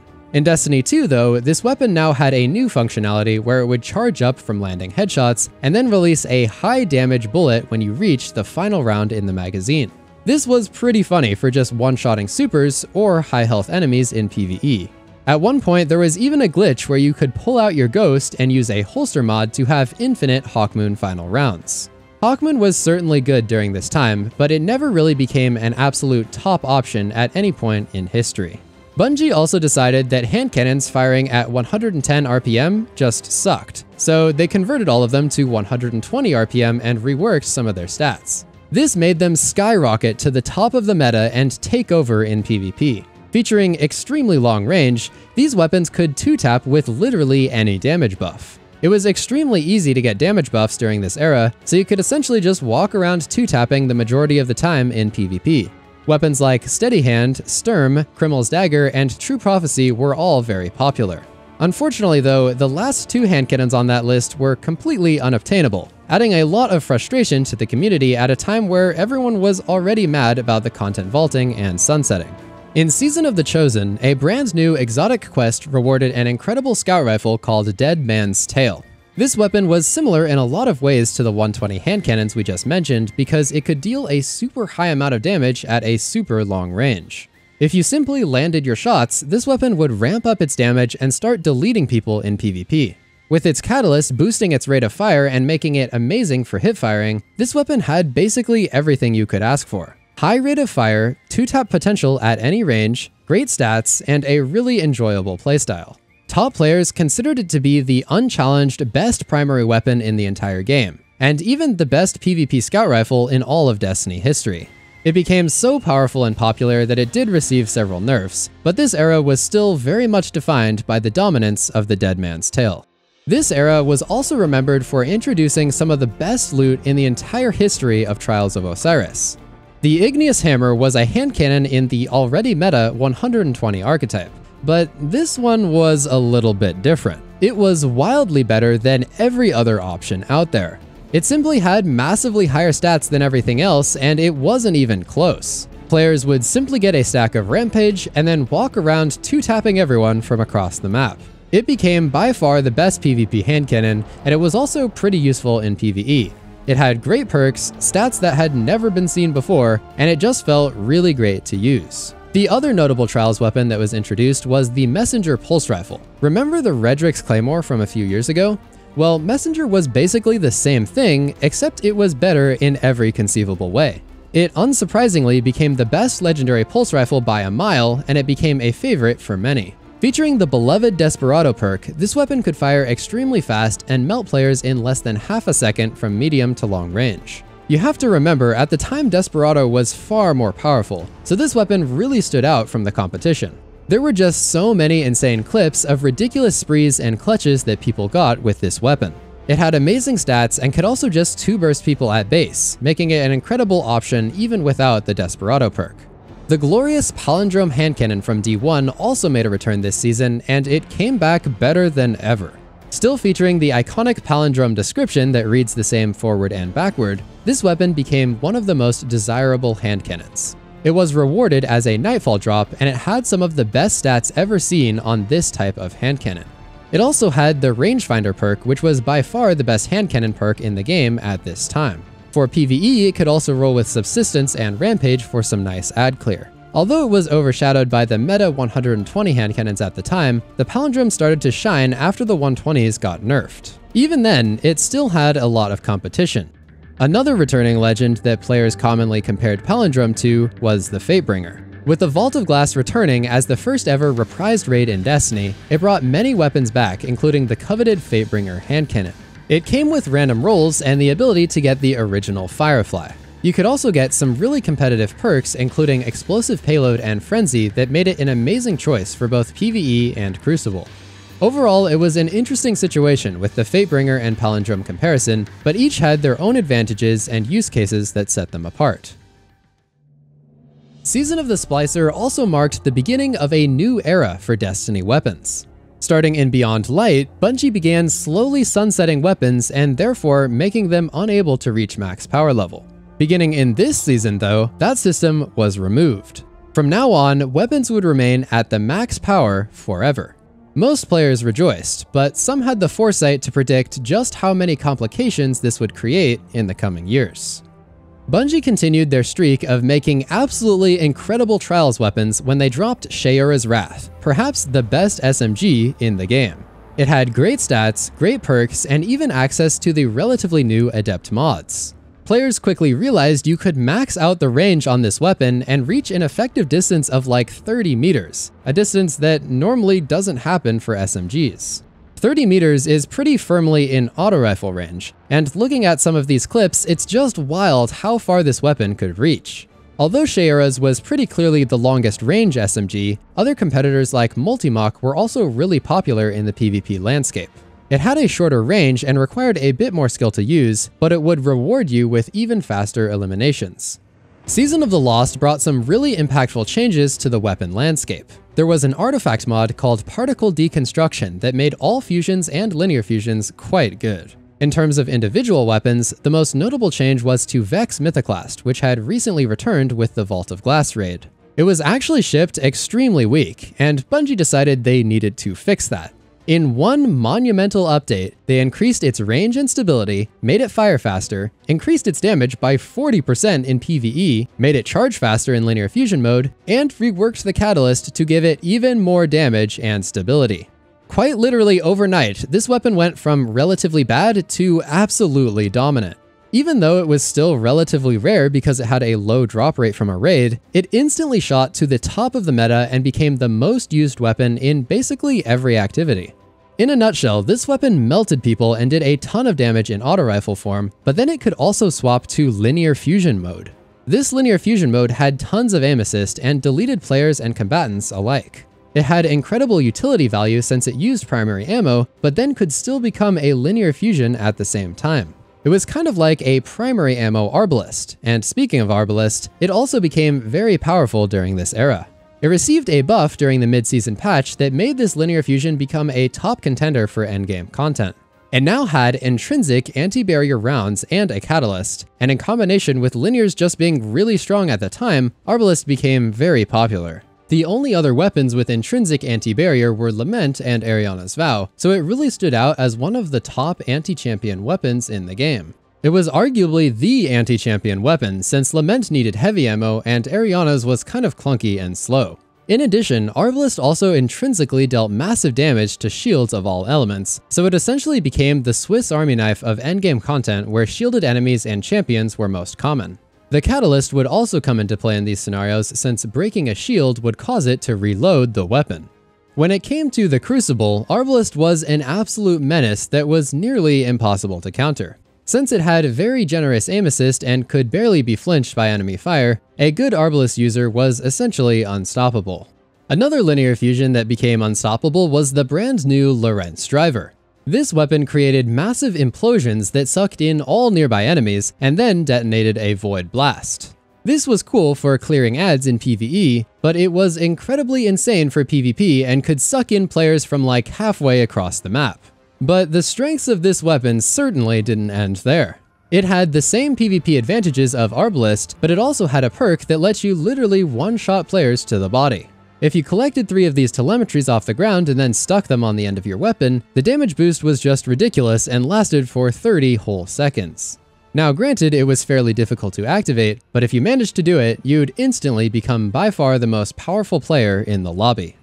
This season introduced some interesting fusion rifle changes and completely reworked the entire identity of each archetype, leading to a complete reshuffling of the fusion rifle hierarchy.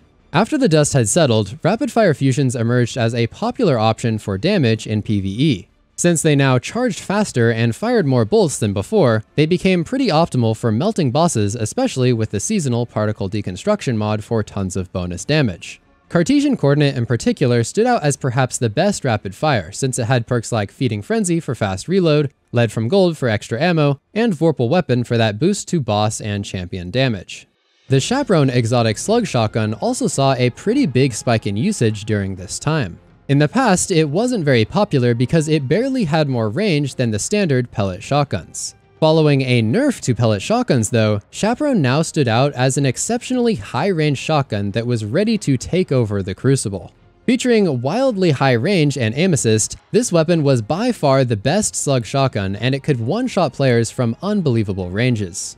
It clearly was never a bad option, but this season provided just the right circumstances to increase its relevance.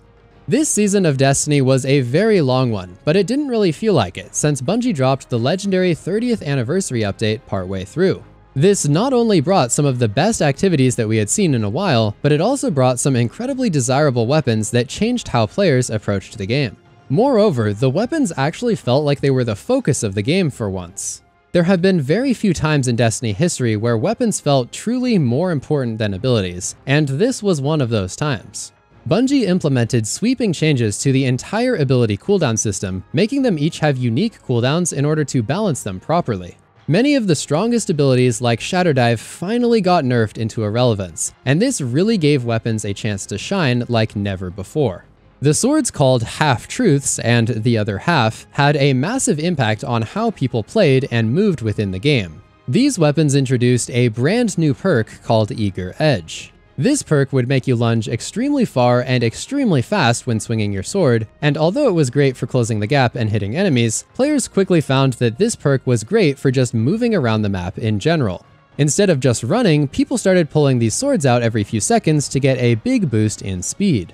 In addition, players discovered that these perks could actually be combined with different abilities on each class to move extremely fast and extremely far if you could master the timing of certain button presses. Being able to zoom around the entire game at ridiculous speed just brought a certain joy for some players. The Other Half Void version of the sword actually had an interesting story around it too, since it was significantly more rare than the Arc version. People would spend hours and hours farming the new Dares of Eternity activity and opening Xur's chest with the hopes of finally getting this legendary sword.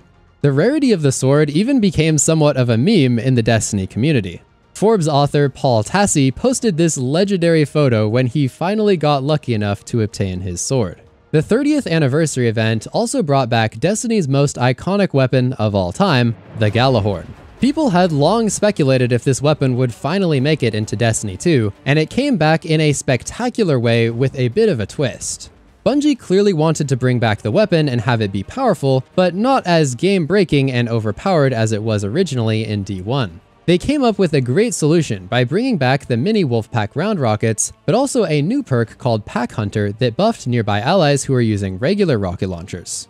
This would give the Wolfpack rounds to nearby allies, allowing everyone to have mini Gjallarhorns all at the same time. Now remember, back in Destiny 1, people used Gjallarhorn as a filter to exclude players who didn't have it, so it was nice to see it return and have the exact opposite effect. In many cases, legendary rockets that were buffed by Gjallarhorn actually ended up doing more damage than Gjallarhorn itself, leading to some interesting strategies featuring weapon perks like Impact Casing, Vorpal, and Lasting Impression. It became optimal to actually use just a single Gjallarhorn paired with a bunch of legendaries to deal the greatest possible damage across the whole fire team. The Catalyst increased the mag size to 2 and buffed the Wolfpack rounds to make them create more powerful missiles as well, sufficiently accomplishing the goal of bringing Gjallarhorn back and making it feel really special once again. A few months earlier, Anarchy had also just been nerfed into the ground, so Gjallarhorn and rocket launchers really took over as the favorite strategy for PvE. During this time, a few iconic legendaries also made a return from D1. Aya's Luna, Thousand Yard Stare, and Matador were all rewards from the Grasp of Avarice dungeon, and they were all somewhat relevant in the meta. The Matador in particular became quite good, and especially following some future changes, it became one of the most popular shotguns in the game. Overall, it was nice to see these legendary weapons from the past make a return to the modern version of the game. The main ingredient fusion rifle became quite a menace during this time. It could roll with incredibly good stability perks like Firmly Planted, Under Pressure, and Tap the Trigger, so this weapon started absolutely mapping people and dominating the Crucible. Especially after Xur sold some pretty great rolls on this weapon, it became by far the most used fusion rifle in PvP. When the Witch Queen expansion arrived, it came with a phenomenal campaign, and after players finished it, they could begin a quest for the extremely unique Osteostriga submachine gun. Unlike regular SMGs, Osteo fired projectiles that had travel time and aggressively tracked towards enemy targets. It also had Toxic Overload, a perk that created a big poisonous burst after landing multiple headshots or a final blow.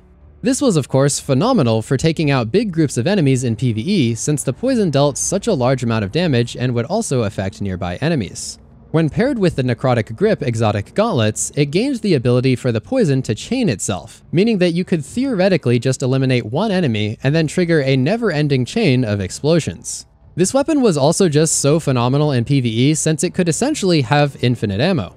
Each poison final blow returned free ammo to the magazine with the catalyst, and it could also overflow up to 4 times the size of the magazine. When using this weapon, it was not uncommon to randomly just have over 100 rounds in the magazine without having to do anything special at all. This weapon instantly became top tier for ad clear and became the go-to option for many players for quite some time. Osteostriga was far from the only exotic SMG dominating during this period though. Teraba received a decent buff, and this was all it took for the community to realize just how incredible it was. In the past, this weapon would lose all progress towards the overcharge mode if you swapped weapons, but in Witch Queen it was buffed to only partially lose that progress. Even though this weapon had been out for years at this point, it was originally quite rare since it was from the Crown of Sorrow raid. But since that raid was removed from the game, Teraba was moved to the kiosk in the tower where players could buy it, making a clear path to acquiring it instead of relying on luck. This SMG charged up when dealing or receiving damage, and then after it got charged up, you could overcharge it to unleash the beast. In this overcharged mode, it became by far the most lethal weapon in the game, eliminating guardians in just 0.33 seconds and also shredding through enemies in PvE. This overcharged state could also be extended by dealing damage, so it was possible to chain it for a surprisingly extended period in PvE.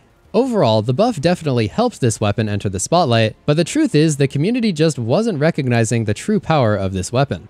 I even featured it in my top 13 underrated weapons video way back in the day. Once it caught on and became mainstream, everyone realized just how insane this weapon really was. The Witch Queen also introduced a new system that would massively change the weapon landscape for years to come. Crafting entered the game as a new way to choose exactly what perks you wanted on your weapons, massively cutting down on the luck required to get the roll you wanted. To sum this entire system up into one sentence, you just needed to get a few special red border versions of the weapon, then craft it, level it up, and finally select what perks you wanted. So it still required some luck to get the original red borders, but after that you had immediate access to the best perks in the game. One really notable crafted weapon players immediately wanted to get was the Forbearance Special Grenade Launcher. This was an arc waveframe that could get Ambitious Assassin and Chain Reaction, giving it big explosions and plenty of ammo. As long as you could keep landing final blows, this weapon would have 2 shots in each mag, which was incredibly important for big ad clear. Origin traits were also added in Witch Queen, and they were essentially like an extra passive perk that appeared on new weapons. Forbearance had an insane origin perk on top of its already stacked perk lineup. With its Soul Drinker trait, it would heal you for a pretty significant amount every time you got a hit and reloaded, which happened like every 2 seconds when you were using this weapon.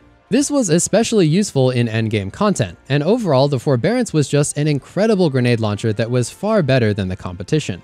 Linear fusions were still extremely popular at this time, and the newest notable addition was the Cataclysmic from the Vow of Disciple raid. Especially since there were no other viable solar linear fusions in existence, this thing immediately piqued players' interest. Its perk package was essentially built for dealing boss damage, featuring things like 4th times the charm for extra ammo, Clown cartridge for larger magazines, and Focus Fury for an extra 20% damage boost. However, a really notable option was Bait and Switch, a new raid exclusive perk. This was an interesting option because you needed to deal damage with all of your equipped weapons, but then you got a sizable 35% damage boost. If you paired this weapon with other high damage options like Witherhoard or Izanagi's Burden, you could get some really great damage with this perk. The 35% boost was significantly more than the 20% offered on other options like Focus Fury, so it really stood out as the clear winner for anyone willing to go through the process of setting it up and swapping through all 3 of their weapons. Cataclysmic was a raid weapon, and those are usually expected to be relatively good, but the expectations are much lower for normal world drop weapons that are just randomly rewarded from playing the game. That's exactly why people were so surprised by the incredible power of the funnel web, an ordinary world drop. People started obsessing over the funnel web, and some even said it was better than the original Recluse. While I tend to disagree, the point stands that this weapon was pretty exceptional. Funnel Web had some fantastic perks like Subsistence for nearly endless ammo, Pulse Monitor for free reloads when you get low, Frenzy for 15% damage increase, or Adrenaline Junkie for a larger damage increase of up to 33%. The Void 3.0 update had also just come out to revamp all of the Void subclasses, so this Void SMG definitely had some subclass synergy working in its favor as well. The Volatile Flow seasonal mod granting volatile rounds to this weapon was particularly notable and made it quite strong for exploding groups of enemies all at once. Since it was also a viced weapon, the origin trait caused it to have a chance to reload by just dealing damage. Paired with something like Subsistence, this made it so you basically never ran out of ammo as long as you were consistently getting final blows. A few months later, Bungie brought back a derelict version of the Leviathan as a destination for Season of the Haunted. On this destination, you could earn some of the fabled menagerie weapons like Callous Minitool, Beloved, Drang, and Awstringer. All 4 of these were also craftable, so there was a huge frenzy of players flooding into the Leviathan to grind public events and farm the chest keys to get patterns for these weapons. The return of Beloved was pretty notable, and it immediately shot back to the top of the PvP meta. Featuring the new enhanced versions of the perks like Snapshot and Moving Target, this weapon was pretty incredible after you were able to craft it. Although it was extremely good, it never quite lived up to the original Beloved since snipers in general had undergone a lot of nerfs over the past few years. Awstringer, on the other hand, returned better than ever. The original Awstringer was overshadowed by legendary 150 RPM hand cannons, but since those were removed from the game, the renewed and craftable version of Awstringer was absolutely incredible. Since it could be crafted with enhanced rangefinder and Eye of the Storm, it was a pretty strong PvP option. It probably wasn't the #1 hand cannon, but it was certainly a viable choice, and it was pretty popular and obtainable for many players. Remember how earlier we mentioned Aya's Luna essentially translating to Young Hawkmoon? Well, Awstringer continues this fascinating trend since it also has the same weapon model. The word Awstringer means someone who trains hawks, relating it back to Hawkmoon and Aya's Luna. Stormchaser was a legendary heavy linear fusion from the Duality dungeon, but it was incredibly unique and felt completely different to use compared to regular linear fusions. Most linears fire off a single bolt, but this one fired 3 in quick succession, almost like a pulse rifle. If you were skilled enough to land all 3 shots in the burst, it would deal a pretty substantial amount of damage, especially while it was bugged to allow you to start charging up the next shot while the burst was still firing. Truth be told though, the total damage per second on this linear fusion was pretty similar to its competition. This video by Fallout showed the Stormchaser was pretty similar to both the Reed's Regret and the Taipan. Notably, the Taipan was much easier to obtain and had the Vice Stinger perk for free reloads, but at the end of the day, there were many competitive linear fusions that each had their own strengths and weaknesses. The perfect roll Cataclysmic that we mentioned earlier did have a bit of an edge though, with its epic 35% damage boost from Bait and Switch. Season of the Plunder itself brought a bunch of mediocre weapons that sadly didn't have much of an impact on the overall state of the game. However, the launch of Lightfall's pre-order did introduce some players to Quicksilver Storm, a pretty unique 720 auto that also fired off tracer rockets. Additionally, after a bit of firing, this weapon could convert into a grenade launcher mode and fire off grenades. Now, this grenade launcher mode did only have one in the magazine, but it could be reloaded pretty fast. These grenades also did pretty massive damage and could chunk down champions or other big enemies with ease, so it essentially felt like having a heavy weapon. To put that all together, this was an auto rifle that could also fire mini rockets, and then also high damage grenades, all while using primary ammo. The grenades could one-shot wells and barricades in PvP, which added some nice utility to counter enemy abilities. A catalyst further increased its performance and provided some strand and tangle synergy later on, but this was just an all-around fantastic exotic primary weapon with great performance in PvE and solid performance in the Crucible.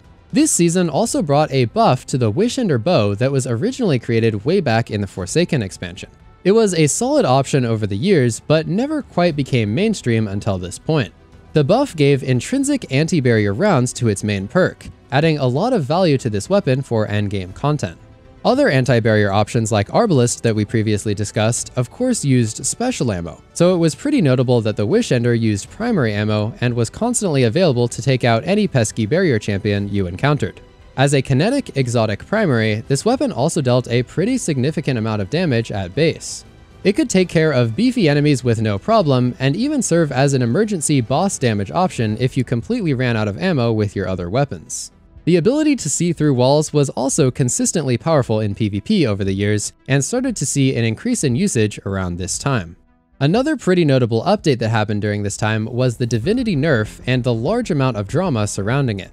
After years of this weapon being a top option for endgame PvE and essentially removing the need to aim for the head, Bungie decided to slightly reduce the amount it would buff your damage. Bungie said, "The most important issue is that Divinity granting 30% weaken sucks the air out of the room for all other weaken sources, such as Tether and Tractor Cannon, and we don't want to power creep past Divinity to make them interesting." With this in mind, they reduced the weaken effect from 30% down to 15%. Many people agreed with Bungie's reasoning, and there was no arguing with the fact that this weapon had been used in essentially every endgame PvE activity ever since it came out. On the other hand though, many people disagreed and thought that this change disproportionately affected lower skill players and made it harder for them to beat raids. At the end of it all though, the nerf wasn't even that impactful, and people still continued to use Divinity extremely often following the nerf. Moving on to Season of the Seraph, there were a few truly notable weapons that stood out during this time, starting with the Aikilos SMG. There had been 3 iterations of the Aikilos SMG dating all the way back to the Warmind expansion in the first year of Destiny 2. We covered that first version like an hour ago, the second version came out in Season of Arrivals, and then the final form, the Aikilos V3, became by far the greatest version yet. Additionally, this version was craftable. This renewed version had Feeding Frenzy for faster reloads, as well as a new perk called Volt Shot. When activated, this perk would jolt and spread lightning between nearby enemies. Combined with the Arc 3.0 update that was released the season prior, this became a pretty popular choice and just felt really incredible to use. It also became one of the top weapons in PvP since it had amazing stats and the weapon felt really easy to use. The perks backed this up and mostly served to increase its stats further for PvP purposes. Eventually, after months of it dominating the meta, it was actually discovered that this weapon was bugged. Since it was built such a long time ago for Warmind, it actually had custom tuning within the code that gave it massively reduced recoil, and it was just unknown to everyone at the time. Commemoration was another returning weapon that rose to power after it got a refreshed set of perks and the ability to be crafted. It could roll with the fantastic Reconstruction perk that could push the mag size well over 100, and then damage perks to just go on big sprees and take out multiple enemies in PvE. The competitive Crucible revamp arrived during this season, and although it really sucked and improved almost nothing, it did bring a fantastic hand cannon called Rose. This weapon had great stats and also featured great PvP perks such as Explosive Payload, Rangefinder, Rapid Hit, and Eye of the Storm. Since it dropped from playing games of competitive on a weekly cooldown, there was definitely a big incentive for dedicated PvPers to get their games in every week to try to acquire an amazing roll on this weapon. It also came with grips in addition to regular perks, further increasing its stats and potential. With the right roll, it was truly the best of the best. This season also saw the continued rise of the Cloudstrike sniper rifle. Now armed with a catalyst that gave it a huge boost to handling, it dominated even more and became by far the most popular sniper in the game. Its huge lightning strikes continued to secure wild collaterals, and players needed to adapt and stand really far apart to avoid getting absolutely annihilated by this weapon. Lightfall was the penultimate expansion in the Light and Darkness saga, and although it didn't exactly live up to expectations and many of its weapons were mediocre, there were a few new weapons that players really were excited about. The most obvious one was the brand new Rage Shotgun Conditional Finality. This was a dual-barrel shotgun with both stasis and solar capabilities, joining Two-Tailed Fox as one of the only weapons capable of dealing damage with multiple elements. The solar and stasis effects were extremely valuable too, since landing almost all of the pellets would either freeze or ignite the target. This made it great for taking out multiple opponents or decimating supers within PvP. The weapon also just had high impact to begin with, so combined with its high handling, it felt like perhaps the hardest hitting and yet fast shotgun in the game. It had some impact in the PvE landscape since the solar and stasis effects could synergize with the 3.0 subclasses, and the stasis mode could stun unstoppable champions. By far, the most standout feature of this weapon though was its ability to destroy Bubble Titans and Well of Radiance Warlocks. These defensive supers had become extremely overpowered for objective-based modes including zones within trials, so the conditional's ability to counter these became invaluable. Most other weapons stood literally no chance of taking out a full health Titan in a bubble, but Conditional made it look easy. It was really the only weapon keeping these supers in check at the time, and yet they still had extremely high usage rates. The brand new reward for Trials was the incredible Immortal SMG. When the first weekend of Lightfall Trials dropped on the Javelin 4 map, a huge influx of players flooded into the mode to acquire this new weapon because of one specific perk that it had. Target lock increased the damage the longer you remained on target, kind of like Coldheart, except way better for PvP. This made the Immortal instantly become the best SMG in the game, and I mean there was zero competition. Teraba was still good, but there was really no reason to use it now that Immortal existed. The target lock perk simply made the Immortal defeat people faster at base by simply landing your shots, and it was clear that it was too powerful.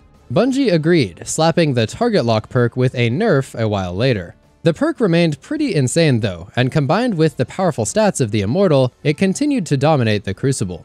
The Titan exotic boots called Peacekeepers further aided this weapon, granting a massive boost to many stats when using SMGs. Essentially, every high skill lobby at the time was just filled with Immortal Cloudstrike Titans using Peacekeepers. The Riptide was a rapid-fire legendary fusion rifle from the Crucible, and although it was released a few seasons prior, it really found its footing in Lightfall. It became extremely powerful for endgame PvE because Bungie made Overload champions get stunned by the stasis slow effect. Since this fusion came equipped with the Chill Clip perk, it could slow and freeze enemies, and this made it one of the few legendaries that intrinsically became excellent for dealing with champions. Lightfall also introduced a new mechanic where the Shatter effect would now stun unstoppable champions, and since this fusion was great at freezing enemies, this also made it a natural counter to unstop champions too.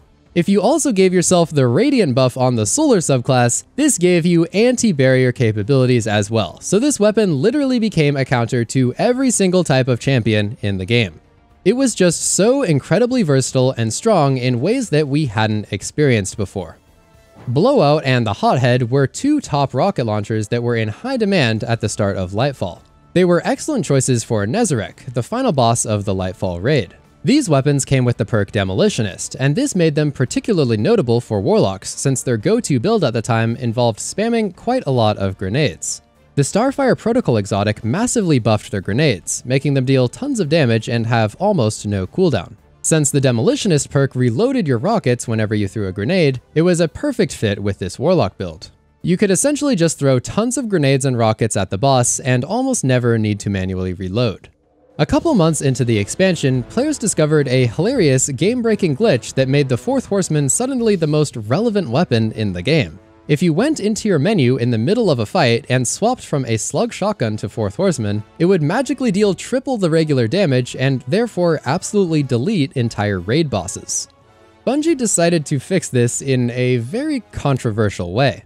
After the new patch, swapping your weapons would require you to wait a short time before firing. Since other strategies also involved switching your weapons, some players felt this change unfairly nerfed their playstyles that were unrelated to the Fourth Horseman glitch. The Leviathan's Breath heavy exotic bow was introduced with Shadowkeep, and at the time it was the only weapon with the intrinsic anti-unstoppable perk. It was good, and it was still used back then, but Leviathan's Breath became a lot better in Lightfall. It was buffed to deal an extra 10% damage in PvE, as well as 30% more damage against champions. It was also given volatile rounds on perfect draw. The Catalyst was pretty helpful since it bumped the limited ammo capacity from 10 to 15, making it significantly more viable for sustained damage. It wasn't the most insane damage option ever, but it did become quite popular for certain encounters in dungeons and raids that released throughout the year of Lightfall. Winterbite was the exotic heavy stasis glaive, and its exotic perk fired a large ball of energy that locked onto targets and froze them. While this was a cool feature, the thing that really made this glaive popular upon its release was its ability to simply delete raid bosses. Basically, all you had to do was have everyone just shoot Winterbite at the boss, and all of a sudden the damage would just start chunking. Bungie did eventually fix this for the most part, but a similar bug remained. It was far less viable though, since it required you to leave mid-encounter. There were two rocket launchers that took off in Season of the Deep, and the first, and probably the best, came from the Ghosts of the Deep dungeon. The Stasis Cold Comfort rocket had a very obvious role that everyone really wanted, and it all centered around a perk called Envious Assassin. Essentially how it worked is it loaded tons of rockets into the magazine and overflowed it based on the number of final blows you could secure with your other weapons. So the strategy here involved farming a bunch of adds with your other weapons and then swapping over to unleash a ton of rockets all in a row. You could get up to 3 rockets in the tube at once, which was absolutely insane, but you could even fire off an unprecedented 4th rocket in a row thanks to the Origin trait. It provided you with an emergency reload whenever you used a finisher or revived an ally. To top it all off, this weapon could also roll with bait and switch at the same time. As previously discussed, this perk granted an epic 35% damage buff. So, combined with the capability to fire off 4 rockets without reloading, the potential for massively high burst damage was crazy with this weapon. The only downside was this weapon not being craftable, so you had to get lucky and farm a lot to get the most powerful perks. For Guardians who weren't lucky enough to have this insane roll, the next best option was the Apex Predator. This rocket launcher from Last Wish had a major glow up when it was reissued with new perks. It was an absolute joke back in Forsaken, but it became the second best rocket in the game during Season of the Deep when it became craftable and gained access to some awesome perks like bait and switch. For the other column, it had reconstruction to give it up to 2 rockets in the tube, or autoloading if you're looking to pair it with something like Izanagi. If you fired off your rocket and then followed it with your energy weapon, Izanagi, and a reload, by the time you swapped back to your rocket launcher, it would have 2 in the mag and you could fire it right away. This helped you put up some really efficient and impressive damage numbers, and it was quite a good option, but not quite as insane as the previous Cold Comfort rocket we just discussed. Mercurial Overreach was a new 90 RPM sniper that joined Rose as a reward from the competitive playlist. Featuring the ultra-desirable perk combination of Snapshot Opening Shot, this weapon became one of the best snipers for competitive PvP. It wasn't completely unique though, because other snipers could have the same perks, but it was up there competing with other powerful snipers like Eye of Soul. Season of the Witch wasn't particularly known for the weapons it released, and overall the number of notable weapons from each season had steadily gone down over time. The community at large started to feel quite a bit of fatigue when it came to grinding for new weapons, and to be fair, the weapons at this time honestly didn't feel too exciting to get. The game as a whole had found itself in quite a predicament when it came to creating new weapons. The new stuff was either extremely OP like Immortal and needed a nerf, or it was just bad and not really worth using. Since sunsetting was removed and there were already so many options out there, getting access to another slightly different version of something we already had was just not very revolutionary. The majority of players simply weren't motivated to go grind for a 2% better hand cannon or whatever the latest random weapon was. At this time, there were 97 non-sunset hand cannons in the game. Was number 98 really going to be that exciting? The majority of new hand cannons were downright worse than what we already had, and in the rare case that it was an upgrade, people didn't really seem to care. Unless you're a super hardcore player, it's hard to get hyped about a new weapon that is only slightly better than what you already have. Many creators made videos during this time discussing the issue and its implications. Destiny is a looter shooter at its core, so the game becomes extremely unhealthy when the loot is not worth getting. Although the new loot wasn't overly impactful on the meta, there was an interesting story surrounding the Bequest Sword. It became particularly notable for its damage on Crota, which was the latest returning raid. For most encounters, this sword was outclassed by other options like Lament or Falling Guillotine, but there were a few special circumstances that let it thrive against Crota. Since the room has multiple levels, players could take advantage of the Surrounded perk in a way that normally would not work. If you ignored the enemies on the ground below your platform, you could activate the Surrounded perk with minimal risk to your fire team. This provided your sword with a massive 40% damage buff, making it pass up the competition. As long as your fire team was all on the same page and knew to leave the enemies down below alive, this was a unique opportunity to take advantage of this sword and absolutely melt the boss. When it was first released, the Amit auto rifle didn't seem too remarkable and nobody was really talking about it. However, in this season, Bungie released some updates to the way that range worked, and suddenly this weapon became immensely popular. It was craftable, so everyone had the best perks, it was really easy to use, and it could reach pretty far in PvP. It basically felt like a modern-day version of the Uriel's Gift meta we saw all the way back in 2017. It started topping the charts even in Trials and Competitive, and it was easily the best auto rifle during this era. There was one week though where Amit saw an unprecedented rise in popularity. On the weekend of September 15th, 2023, Amit had over 9 million eliminations in Trials, which was 10 times more than any other weapon. This happened because of the craziest glitch in Destiny history. The crafting system became bugged, and it allowed anyone to create game-breaking weapons that were even more powerful than cheating software. When you visited the crafting table, you could combine two weapons together and create a fusion of their perks and functionalities. In the case of the Amit auto rifle, many players decided to give it the properties of a pellet shotgun. This meant that instead of firing 450 auto rifle rounds per minute, it instead started firing 5,400 aggressive shotgun pellets with infinite range. This absolutely destroyed Trials and every other activity in the game, and for a while, everyone was walking around with the most overpowered weapons the franchise had ever seen. People got creative and invented some wild combos with this glitch, and it was pretty entertaining to see exactly what all of these new creations were capable of. Some said it was the most fun they'd ever had in Destiny, but others thought it was detrimental to the game because it made everything extremely easy to do. It did take several days, but the glitch was eventually removed and everything returned back to normal. Beyond question, the most notable weapon that came out during this season was the Unending Tempest, a Crucible SMG with a broad selection of incredible perks. It came equipped with the Target Lock perk, which made it wildly powerful for all the same reasons Immortal dominated a few months prior. Featuring consistency perks like Dynamic Sway and Perpetual Motion in the other column, this SMG was built to be a menace in PvP. As soon as people started getting lucky with the right rolls, this thing went straight to the top of the PvP meta and remained there for some time. Season of the Wish brought us the Dragon's Breath rocket launcher back from Destiny 1.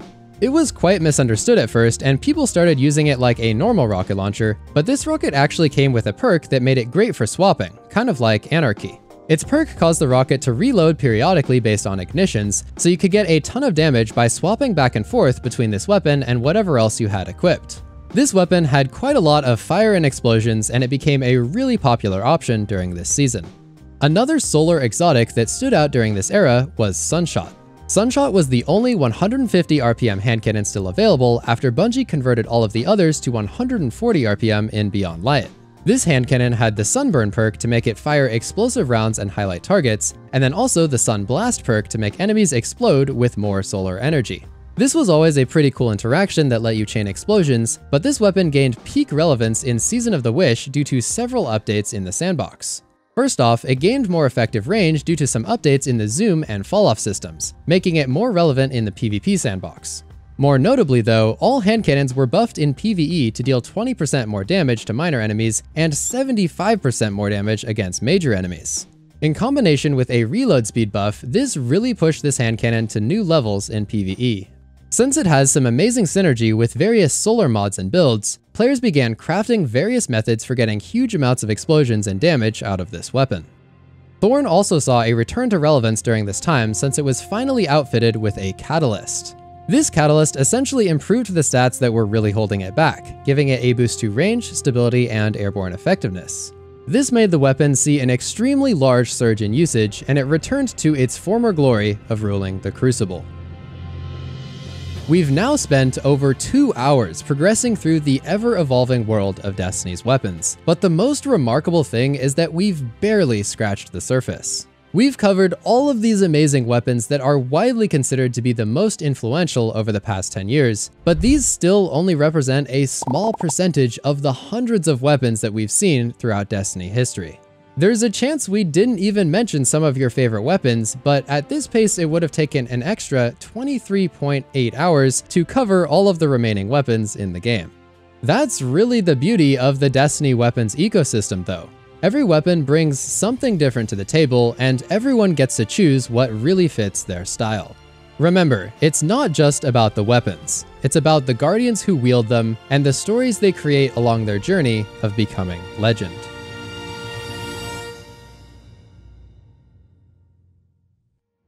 I really hope you enjoyed this walk down memory lane, as this was an insane project. And if you want to support the longer and more detailed content like this, here is a link to my Patreon. Patrons get early access to my videos, private Discord channels, and you can add me to your Destiny friends list and potentially be in one of my future videos. That's actually just a few of the many perks on my Patreon though, because I wanted to make sure the perks were actually meaningful. I feel like sometimes Patreon perks are super basic and boring, so hopefully you find mine more valuable and interesting. Projects like this would not be possible without the support of people like you. Thank you so much, and have a great day.